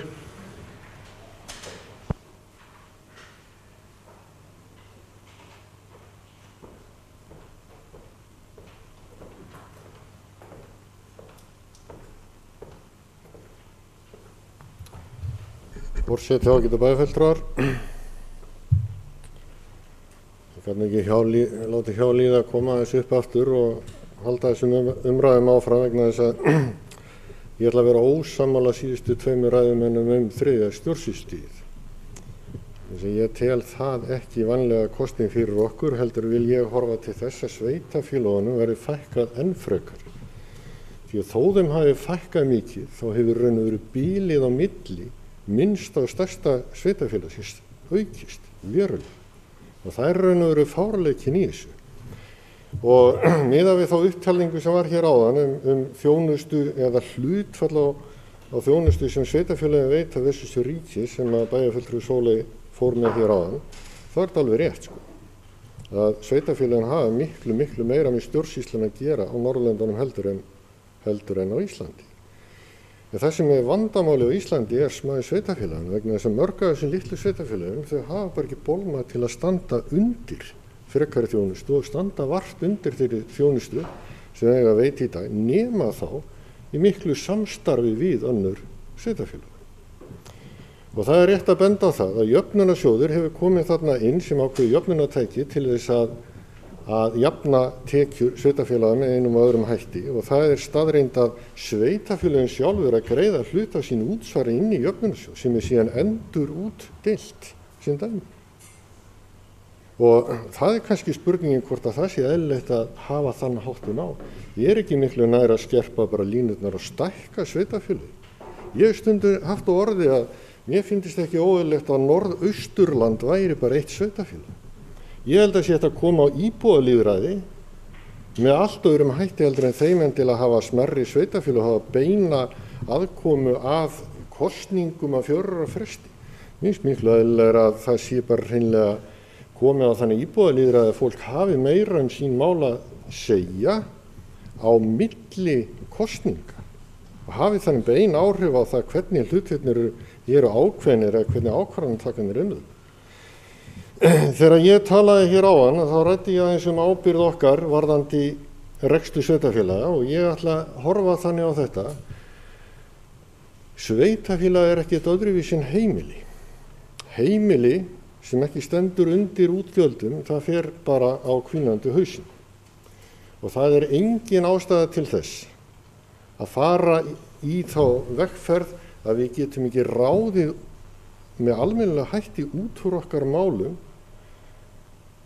á meðan að vandinn það lítill að við eigum auðvelt með það. Og það bara þannig að skapandi hugsun eða öðruvísi hugsun eða það að hugsa út fyrir boxið, það gengur meðal annars út af það að endur hugsa þjónustuna. Eins og bæjarfulltrúi Margrét Kristín kom hérna inn á áðan. Það gengur út af það að við skoðum líka þörf endilega fyrir alla þá þjónustu sem við erum að veita á hendi sveitarfélagsins eða getum við gert þetta bara með einhverjum allt öðrum hætti. Það að hugsa á annan hátt en þann að sveitarfélagi sjá allan rekstur snýr ekki að því að menn sé að flýja vanda. Það miklu frekar hitt að búa til einhverja fjölbreytni í því hvernig við veitum þjónustu. Ábyrgðin alltaf sveitarfélagsins og verður aldrei öðruvísi. Það að segja það sem snýr að sveitarfélaginu. Við þurfum líka að velta því bara fyrir okkur að þegar við erum að horfa á kerfin okkar, kerfin hafa bara tilhneigingu til þess að svona innri þörf fyrir það viðhalda sjálfu sér. Og það bara þannig og það bara eðli allra kerfa að hafa þetta hlutverk að verja sig. Og það líka bara full ástæða fyrir okkur til þess að taka þessa hugsun og bara hleypina þess af stað, koma með eitthvað nýtt. Það að snúa rekstri sveitarfélagsins eins og að breyta stefnu olíuskipi, þetta hafa mér líka sagt breytingar í skólamálum. Af hverju? Af því að inn í skólunum, inn í stofnunum erum við með fólk sem hefur hugmyndir, fólk sem búið að skapa menningu, hefðir, venjur.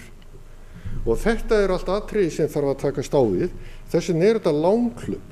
Þetta langklöpp, það alveg hárrétt. En þetta verður ekki hlaup nema við leggjum að stað í hlaupið. Og það kannski það sem við skortaðum sá. Og það kannski það sem við þurfum að fá bara vitneskju hvernig verður staðið að. Þannig að ég held að okkar býð ekkert annað en það að vinna af einhverju alúð af þeim verkefnum sem býð okkar. Það fullt af tækifæri hérna. Við sáum það á ráðstefnunni sem bæjarfulltrúi Guðmundur nefndi áðan, síðastliðinn fimmtudag, að það gríðarlegi fjármunir hérna á þessu svæði. En þessi fjármunir kannski ekki alveg í þeirri vinnslu sem þeir ættu hugsanlega að vera og það má gera ýmislegt. Það alveg augljóst af því svigrúmi sem hérna. Og spurningin þessi, ef sveitarfélögin að fara að stjórna því með einhverjum hætti, að sjálfsögðu ekki. En sveitarfélögin geta stuðlað að því að eitthvað sé gert og gerist. Og það gerist með ákveðinni stefnumörkun og því að skapa fyrirtækjum og fólki lífvænleg skilyrði. Og það enginn að tala það hér að ráðast á grunnþjónustunni sem sveitarfélögin að veita, en það heldur ekkert sem segir það að grunnþjónustan eins og hún rekin í dag sé endilega rekin á þann besta hátt sem að hægt að hugsa sér. Og það alveg klárt mál og ég ætla að fullyrða það að það að veita betri þjónustu en ekki bara meiri þjónustu heldur en við gerum í dag þó við slökuðum eitthvað á ýmsum sviðum eða bara breyttum verklagi. Og ég held að það sé bara lykilatriði og ég bara hvet okkur til þess að ráðast í þetta verkefni. Takk. Guðmundur Gíslason bæjarfulltrúi lokið máli sínu. Næst tekur til máls Eiríkur Björn Björgvinsson bæjarstjóri.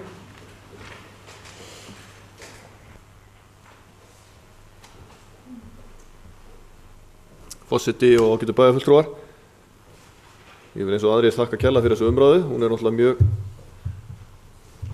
góð og að sjálfsögðu ekkert síður tímabær þó að ég sem ekki ræða hér endilega fjárhagsáætlun eða ársreikning. Og eins og hér komið fram líka að þá bara nauðsynlegt líka að taka þessu umræðu hér á þessum vettvangi því að eins og við gerum og höfum gert til margra ára að þá umræðan í bæjaráði og auðvitað það aftur lokuð umræða en sjálfsagt eðlilegt að taka umræðana hér í bæjarstjórn líka. Mér langar að bara koma við nokkra punkta sem hafa komið hérna fram í umræðinni bæði til þess að aðeins að hnykkja á en líka svona sem viðbrögð þá úr stjórnsýslunni ef ég þá hálfgervingur stjórnsýslunar hér. Fyrst varðandi umræðan rafmagnið. Bara til þess að fyrirbyggja allan misskilning hjá þeim sem fylgjast með umræðinni, ég veit að bæjarfulltrúar þekkja þetta alveg ágætlega. Að þá stendur ekkert á Akureyrarbæ varðandi málinu snúa að Blöndulínu 3.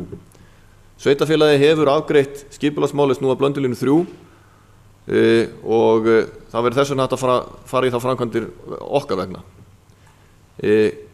Sú framkvæmd á áætlun og samkvæmt framkvæmdaáætlun Landsnet og ég veit ekki betur hún sé 2017 og 2018.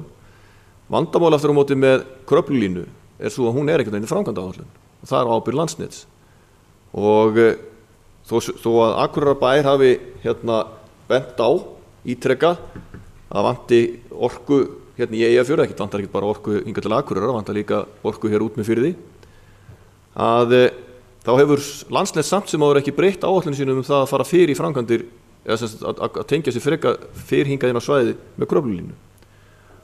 Og þar hef ég ekki fundið fyrir svo sem neinni andstöðu það að hérna á hendi Akureyrarbæjar að hefja þar framkvæmdir. Við erum bara með ákveðnar óskir það með hvað hætti það hægt að gera og að því vorum að tala líka það hvað hlutinni gerast hægt þá gerast þau nú stundum hægt en örugglega. Að það var loksins í vor sem að iðnaðarráðherra kláraði frumvarp til Alþingis sem að í rauninni gefur Landsneti svigrúm til þess að fara í þessar framkvæmdir en ekki alltaf bara horfa á það sem þeir hafa hort á undanfarin ár að þeim bæri að fara í framkvæmdirnar á eins ódýran hátt og mögulegt Nú hafa þeir möguleika til þess að horfa til ákveðna þátta, til þéttbýlisþátta, til öryggisþátta eins og varðandi flugvelli og til ákveðna kostnaðarþátta. Og það ætti að hjálpa okkur til þess að hér sé hægt að fara leiðir allavega sveitarfélagið okkar sem að marga fýsir það að setja raflínurnar í jörðu. Þessu vildi ég bara koma framfæri vegna þess að það mátti svo sem skilja umræðan einhver leyti að þetta væri á ábyrgð Akureyrarbæjar en íbúarnir okkar vel átt að segja því að hér stendur að sjálfsögðu ríkinu og Landsneti. Ég fekk hérna fína áskorun frá bæjarfulltrúa Sóleyju varðandi breytingar á tekjustofnum sveitarfélaga og framlag ríkisins í innviði og taka þau upp á vettvangi sambandsins. Það nú þannig að á vettvangi sambandsins mikið rætt og þar eru fulltrúar ýmissa flokka eða allra flokka og þó ég sé nú reyndar ekki fulltrúar neins flokks þar þá hefur þessi umræða hún bara verið í nokkuð mörg ár. Eitt að tala hlutina, annað að sé hlustað á mann. Og við höfum lagt fram tillögur, ekki bara nú nýlega, heldur höfum áður lagt fram tillögur varðandi það hvernig var hægt að breyta þessu með tekjustofnana. Það skiptir engu máli, þess vegna fór ég að tala flokkana hérna, hverjir eru við stjórnvölinn hjá ríkinu, það ekki hlustað á okkur sveitarfélögin. Og þess vegna stöndum við ennþá í þessum sporum að vera með þessi hlutföll, svona skökk við hinn Norðurlöndin. Að við séum rétt með 30% af opinberri þjónustu sveitarfélögin á meðan að þetta alltaf 70% í öðrum norrænum ríkjum.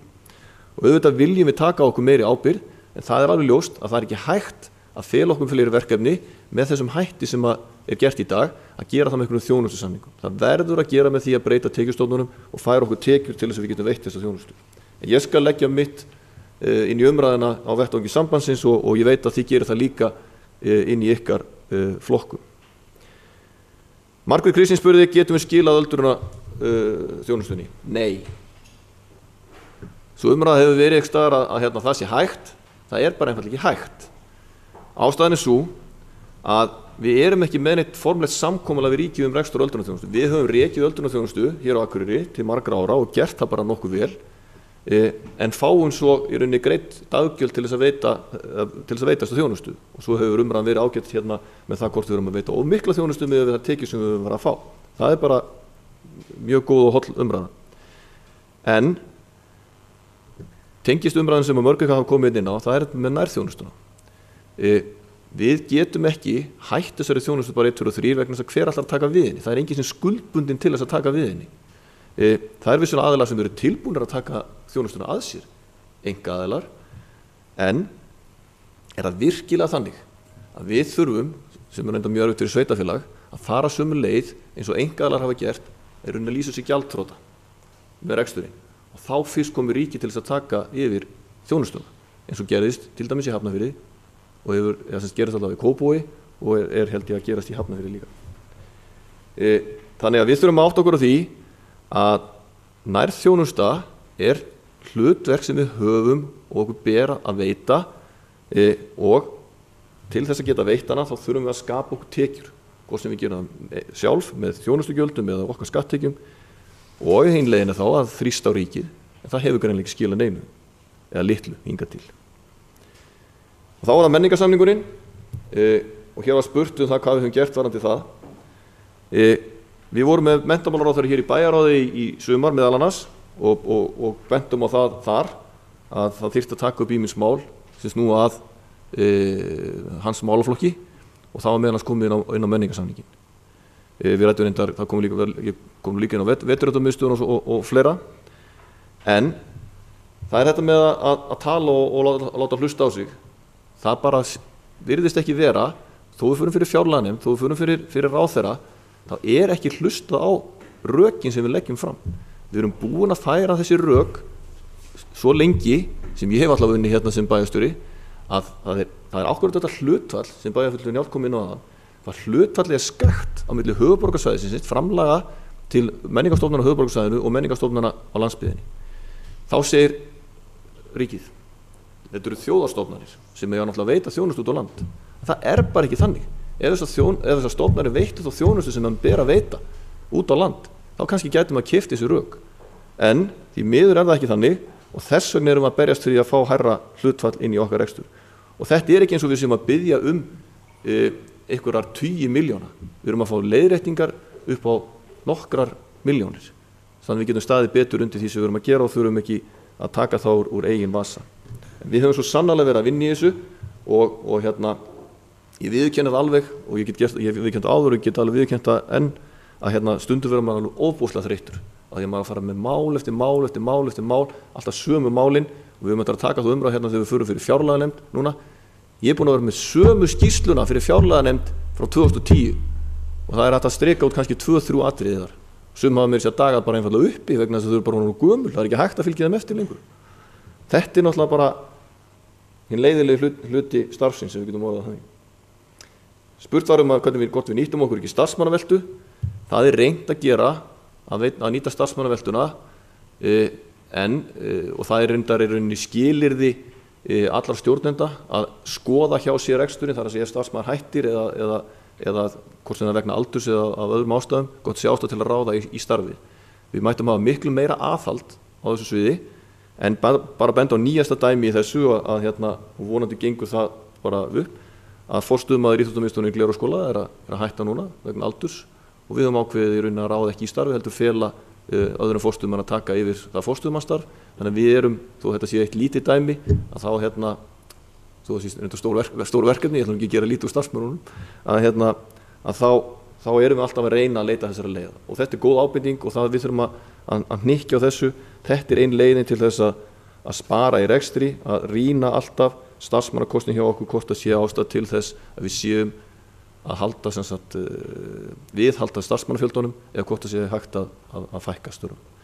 Þetta svona, ég tók allar þessar spurningar að einhverju leyti til mín og svo mun að sjálfsög forma bæjar að fylla hér upp í eða að svara frekar fyrir. Takk fyrir.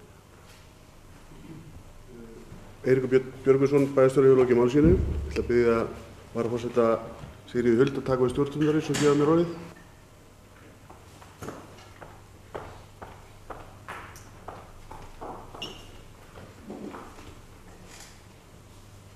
Bæjarfulltrúi Matthías Rögnvaldsson hefur beðið orðið. Forseti, bæri bæjarfulltrúar, takk fyrir góðar umræður og takk fyrir að taka þetta mjög svo mikilvæga málefni á dagskrá. Vegna þess að þessi fjármál sveitarfélagsins eru náttúrulega undirstaðan undir öllum rekstri. Hvernig við getum haldið áfram að veita góða þjónustu, hvernig við getum staðið undir launahækkunum og hvernig við getum varið grunnkerfið. Og vissulega erum við kannski að benda mikið á ríkið, en það er alveg ótrúlegt að eins og Eiríkur Björn Björgvinsson bæjarstjóri kemur inn á, að kannski 5 eða 6 ár koma menn með sömu málin fyrir ríkið og við fáum engin svör. Við erum kannski að horfa á það er halli á okkur versus höfuðborgarsvæði og sambærilegum stofnunum eins og Hörpu og Hof og Sinfóníuhljómsveitinni og þeim menningarstofnunum sem við erum að reka upp á 10 eða 100 milljóna. Sambærilega halli á milli Hörpu og Hofs er 100 milljónir. Við ætlum á 100 milljónir með Hofi ári ef þetta væri komið sambærilega þessu máli eins og þau komað Hörpu. Og það er, ég held að sé alveg satt sem Margrét Kristín sagði áðan að ég held að við séum öll mjög ánægð við séum að hækka laun. Og ég held að sé engin, það er engin á móti því að gera það. Það er bara spurning hvernig við förum að því að halda þessum rekstri vegna þess að við getum ekki rekið okkur í mínus ár eftir ár frekar en heimili. Og við megum það bara ekki lögum samkvæmt. Þannig við þurfum að finna leiði til þess að mæta þessu og við þurfum þá að efla atvinnulífið og gera þetta sem ákjósanlegri kost þess að koma eitthvað. Það er rosalega margt jákvætt að gerast í samfélaginu og kannski, eins og Njáll Trausti kom inn á, kannski erum við að detta inn í happy hour þó hann hafi ekki orðað þannig að það er allt að fara á fullt allstaðar. Við erum að horfa hérna austan við okkur, framkvæmdir kannski upp á 90 til 100 milljarðar pluss og við verum partur af því. Þessar framkvæmdir væri ekkert að eiga sér stað nema að væri þjónustunni hér til að taka þátt í þessu. Vegna þess að það er rosalega erfitt að fara í svona stóra framkvæmdir með kannski í 2000 manna eða 2200 manna byggðakjarna eins og Norðurþing er. Við þurfum að standa saman og við þurfum að vinna í þessum málum saman. Við höfum átt mjög gott samstarf allir bæjarfulltrúar í þessum málum og ég held að verði ekki breyting á. Vissulega mætti vinna hlutina hraðar en við erum að fást við hluti sem hafa verið svona í mörg ár og jafnvel áratugi. Þess að við horfum á það að það er skekkja móti ríkinu, hlutinni ganga hægt fyrir sig en við erum að reyna að breyta til góðs og það er náttúrulega bara það sem er lykilatriði og ég finn ekki að það sé neitt stigsmunur á því hvernig við viljum standa að þessu hlutum. Það er hugsanlega einhver smá blæbrigðamunur hér og þar en við viljum númer 1, 2 og 3 vera með góða þjónustu og standa við og bjóða upp á gott samfélag. Takk fyrir. Bæjarfulltrúi Matthías Rögnvaldsson hefur lokið máli sínu og biður forseta að taka aftur við stjórn fundarins.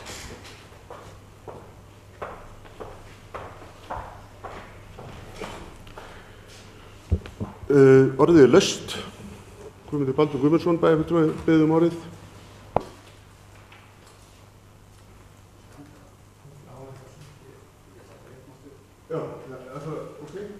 Við ætlum að gera smá breyting á. Njáll Trausti Friðbjörnsson ætlar að fá að svara örlítið og Bjarki Ármann Oddsson kemur þar á eftir honum og Guðmundur Baldvin kemur.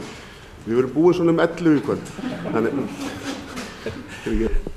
Forseti getur bæjarfulltrúar. Ég ætla að byrja þá að bera með sakir. Þá mögulega misskilningu sem kom fram hérna í tveggja ræðumanna varðandi það sem ég var að segja í ræðum minni áðan.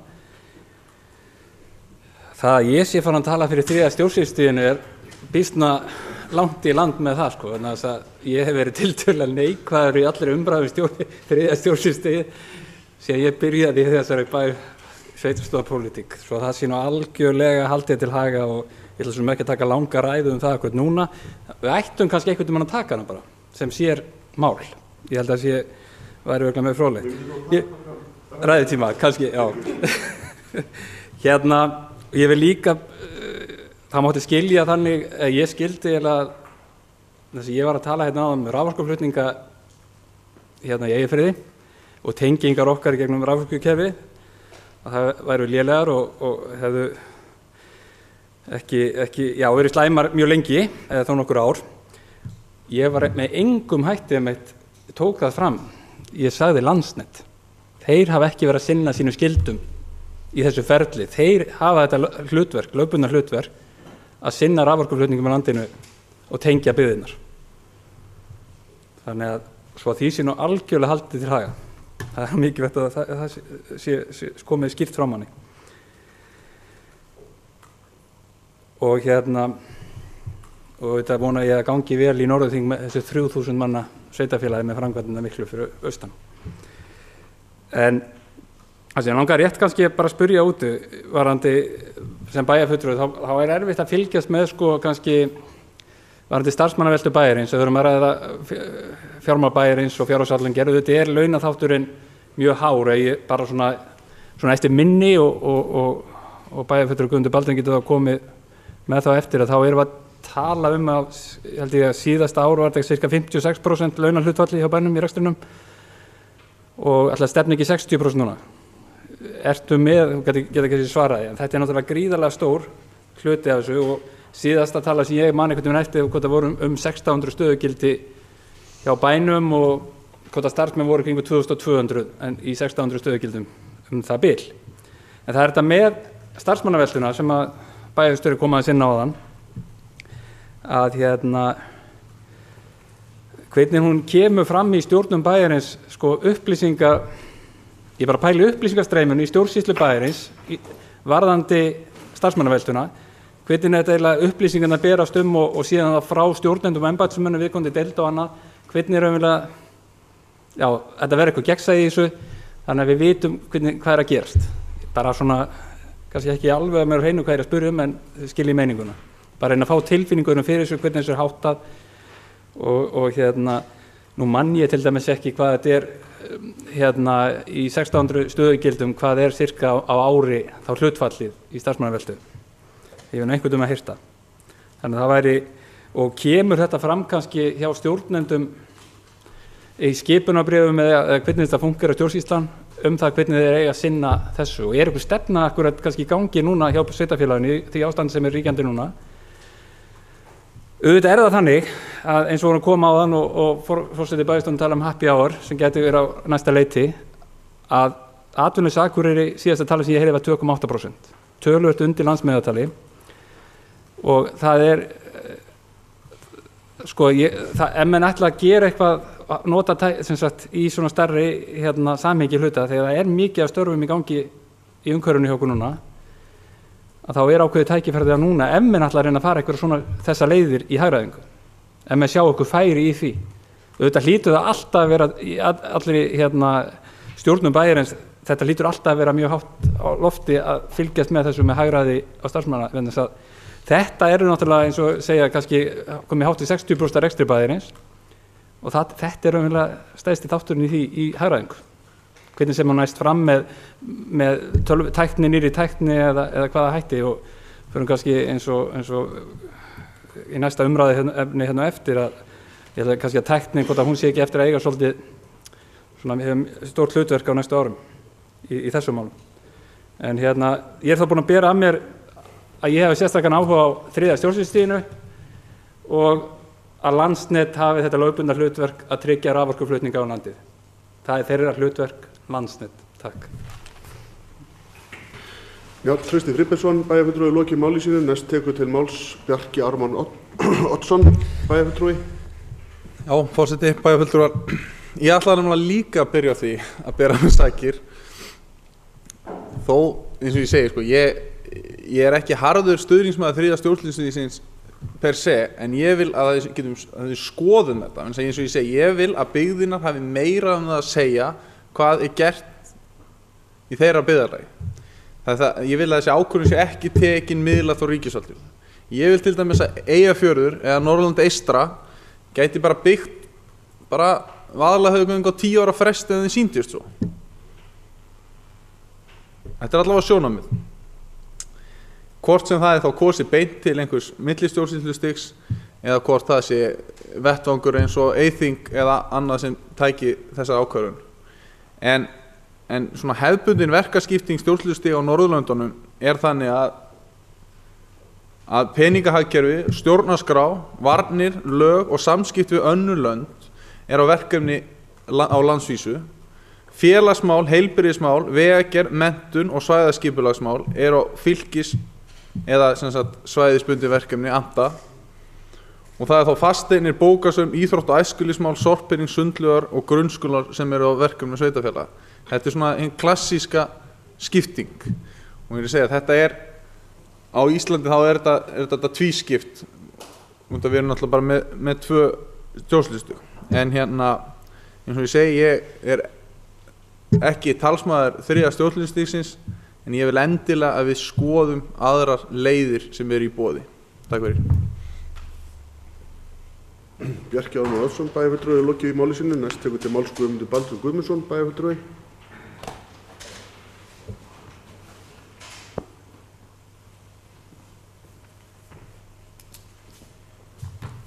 Forseti, ágætu bæjarfulltrúar. Ég byrja á því að þakka fyrir góða umræður mjög svo mikið mál sem að fjármál sveitarfélagsins eru. Það er alveg rétt að það hefur komið fram í máli nokkura bæjarfulltrúa hér að mönnum finnst gjarnan að þeir séu að endurtaka sig. Og það er bara svo að við erum ofta að endurtaka okkur hér ár eftir ár. Bæjarstjóri benti meðal annars á að við erum alltaf að endurtaka okkur ár eftir ár í samskiptum við ríkisins og lítið miðar.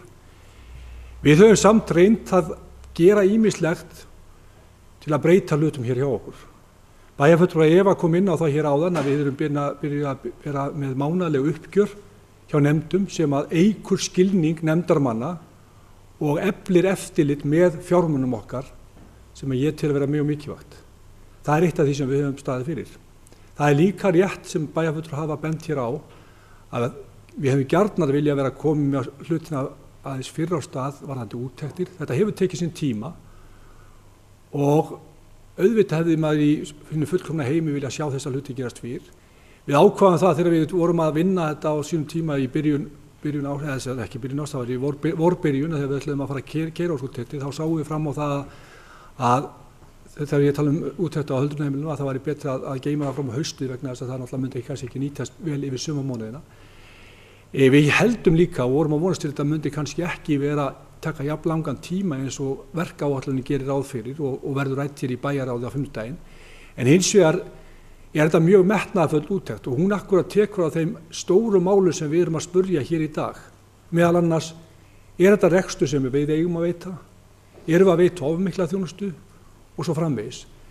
Þegar ég er að tala hér gatið á öldrunarheimilunum þá kannski, það er kannski ekki alveg í fullu samræmi við það sem að bæjarfulltrúi Sigríður Huld kemur til að ræða hér á eftir vegna þess að þegar áætlanir gerður ráð fyrir að hallirð á rekstri í öldrunarheimilum á 231 milljón en á sama tíma væri við að leggja með rekstrinum að mér minnir 135 milljónir þannig ég er að leggja þetta hvort ekki saman og bæta síðan við þær kostnaðarhækkanir sem að hafa orðið á árinu.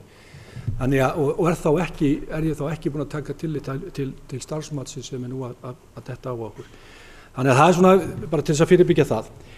Aðeins að því sem að hefur svona einstaka bæjarfulltrúar ræddu hér, kannski bara byrja á því sem að bæjarfulltrúi Njáll var hérna með að tala síðast, varðandi stöðugildin, að það er rétt hjá honum að Akureyrarbær á B-hluti eða samstæðan í heild eru með tæplega 1600 starfsmenn eða stöðugildi og mjög mikilvægt í rauninni að við tökum og fylgjumst betur með þessu hvernig þessum málum er háttað og ég ræddi hérna við Eirík á meðan bæjarstjóra á meðan að fundi stóð og ég held að það sé mjög mikilvægt að við tökum þessar ábendingar vegna þess að og förum kannski í það að láta starfsmannadeildina mat okkur af þessum upplýsingum. Eins og ég sagði áðan, þá komum við á rekstraryfirlitum og við þurfum þá líka, þarna eru tækifæri til þess að geta fylgst betur með rekstrinum og ég bara tek þessar ábendingar sem hafa komið að við setjum þetta bara í gang og reynum að fylgjast betur með þessu hlutum. Þetta er mjög brýnt fyrir okkur vegna þess að þetta eru stóri liðir. Bæjarfulltrúi Njáll benti á það að þetta eru, hann talaði 56%, ég held að sé nú, var sem sagt árið 2014 vorum við að tala 58%, nei 59%. Á þessu ári áætlun voru að gera það fyrir 56% að mér minni. Þannig að við erum að tala þetta sé í kringu 60% sem við erum að tala sem er launakostnaður meira af rekstrartekjum sveitarfélagsins og það er mjög hátt hlutfall. Auðvitað gleðjumst við öll þegar samborgar okkar fá launahækkanir. Það er ekki spurning það bæjarfulltrúi Sóley. Hins vegar er það þannig að við verðum samt sem að hugsa þetta eins og heimilisreksturinn okkar, eins og bæjarfulltrúi Gunnar benti á. Og þegar við sjáum ekki endan á sama, þá þurfum við að bregðast við því með einhverjum hætti.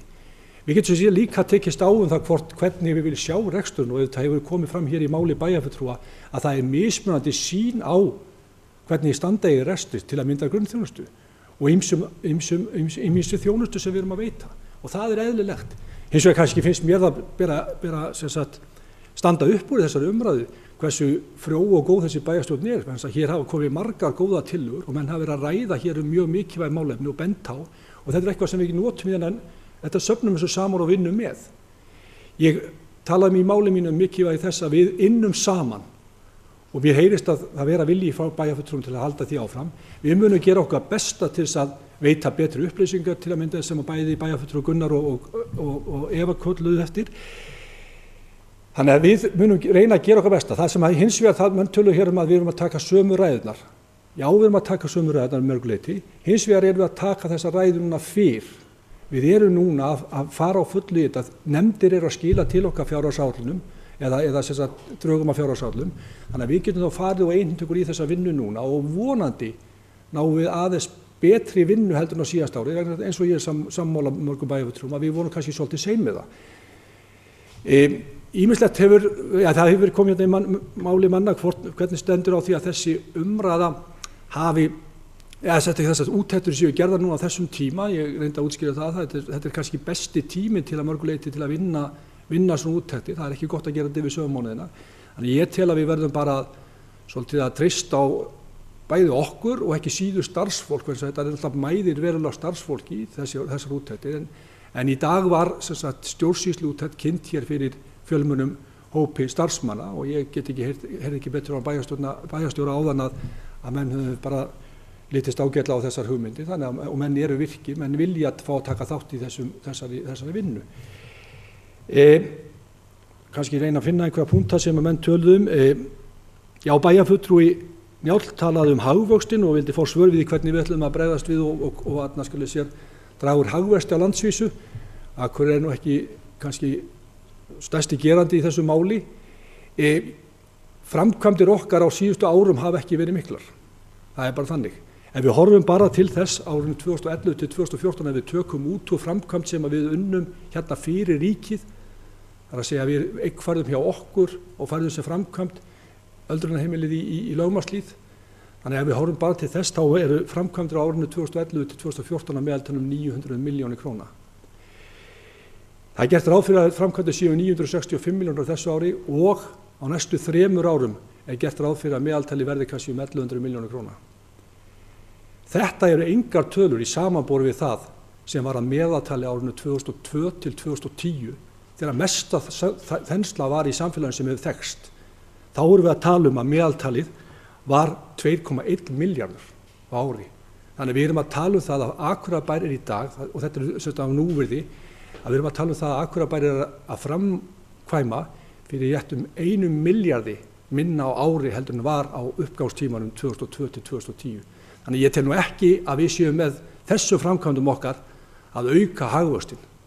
Ég held auðvitað náttúrulega getum við dregið saman okkar öll okkar segn, en það sem er málið í okkar framkvæmdum sem við erum að fara í núna, að stór hluti þessum framkvæmdum eru hreinar og klárar viðhaldsframkvæmdir sem hafa svolítið setið á hagkvæmum. Þannig erum við að tala atriði eins og sundlaugina, við erum að tala atriði eins og listasafnið, við erum að tala atriði eins og skauthöllin, við erum að tala atriði eins og gervigrassi í bógarnum. Þetta allt atriði sem við verðum að ráðast í og getum ekki látið bara drabbast niður. Þetta eignir sem við verðum að fara í framkvæmdi til þess að viðhalda. Það helst að við getum skorið eitthvað niður eins og til dæmis og fært aftur til þess að skapa ekki þenslu, til dæmis eins og lóðuna við Naustaskóla.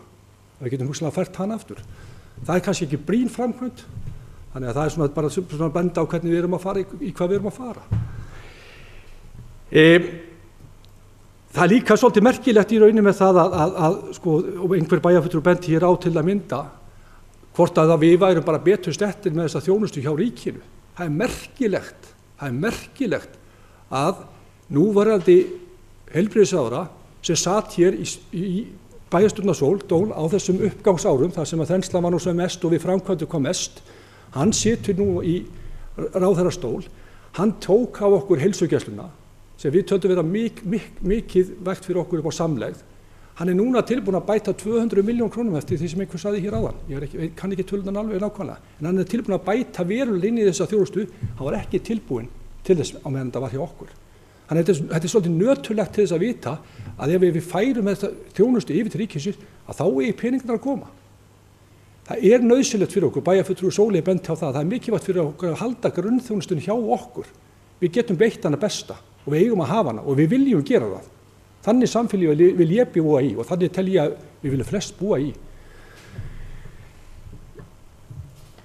Það nú líka varðandi skal ég segja hér á menn rætt þetta ágæta snjómokstusþing, hvað menn fann að kalla það. Bæjarfulltrúi Njáll kom með það að hann hefði nú á sínum tíma lagt þetta til og ætti hugmyndina af þessu. Ég veit ekki hvað nú nákvæmlega kom þessu hugmyndi en einhver síður hugmyndi góð og við erum staðráðin í því að halda þing þar sem við förum yfir þessi mál. Þetta mikilvæg mál hérna í samfélaginu og ég held að sé gott fyrir okkur að kynna bæjarbúum hvernig að þessu staði og ég veit ekki betur heldur en að formaður framkvæmdaráðs sé með þetta á sinni könnu og muni fara í þetta með haustinu.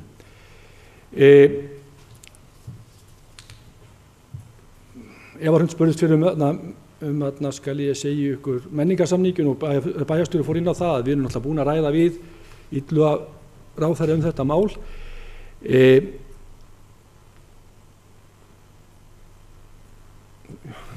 Bæjarstjóri svaraði í Margréti varðandi hvort við getum skilað öldrunarþjónustunni. Þetta náttúrulega bara mál sem engin svör við.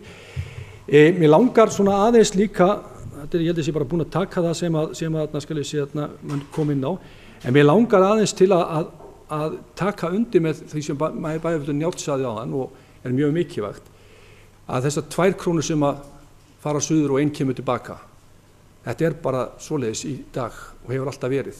Ég var nú bara í morgun að ræða málefni starfsendurhæfingastöðva hér á Norðurlandi sem ég sitt í stjórn hjá og virk starfsendurhæfingasjóð og hvernig fjármagnið í rauninni sogast á höfuðborgarsvæðið en skila sér ekki sem skildi norður tilbaka í þá þjónustu sem við þurfum að veita hér á þessu svæði. Þannig að mér sýndist svona í fljótum bragði þegar ég var að skoða þessu útreikninga að það væri nákvæmlega eins og bæjarfulltrúi Njáll kom inn á að fara 2 krónur suður og mestalegi 1 króna sem kemur tilbaka. Og þetta nöturlegt og þetta það sem við þurfum að breyta. Við þurfum í rauninni að fá réttláta hlut af skiptingu kökunnar og það okkar baráttumál og ég held að sé lag núna, bæjarfulltrúi Sóley talaði það að við þurfum að setja þetta oddinn, ég held að sé lag að ná fram réttláti skiptingu og sækja fram. Það gerist ekkert 1, 2 og 3 en við þurfum að hamra á járnið. Ég trúi því með tímanum að menn breyti þessu. Það ekki gott eins og staðan í dag. Ríkissjóður stærir sig af því að koma vel út. Skattar eru að skila sér og svo framvegis á meðan eru sveitarfélög í erfiðleikum rekstri vegna þess að við getum í rauninni ekki bætt í þess að við höfum ekkert svigrúm. Við höfum ekki svigrúm í tekjum. Og atvinnusköpun sem við höfum rætt hér í dag, hún langhlaup. Það gerist ekkert 1, 2 og 3 en ég sannfærður það að okkur gengur vel í þessu langhlaupi en það verður kannski ekki akkúrat í dag eða á morgun. En ég held að sé nú aðeins, ég man ekki eftir að verða neina fleiri spurningar sem ég gleymi en ég vil bara endingu þakka fyrir mjög svo góðar umræður. Ég tók það fram í ræðu minni hér í morgun ég hef ekki sagt morgun, svo langur tími liðin sinni ég byrjaði, að ég vildi óska eftir samstarfi við bæjarfulltrúa. Mér sýnist alveg ljóst að við ætlum að standa í þessu saman og vonandi náum við góðri samvinnu á næstu mánuðum þegar í vinnu við fjárhagsáætlun.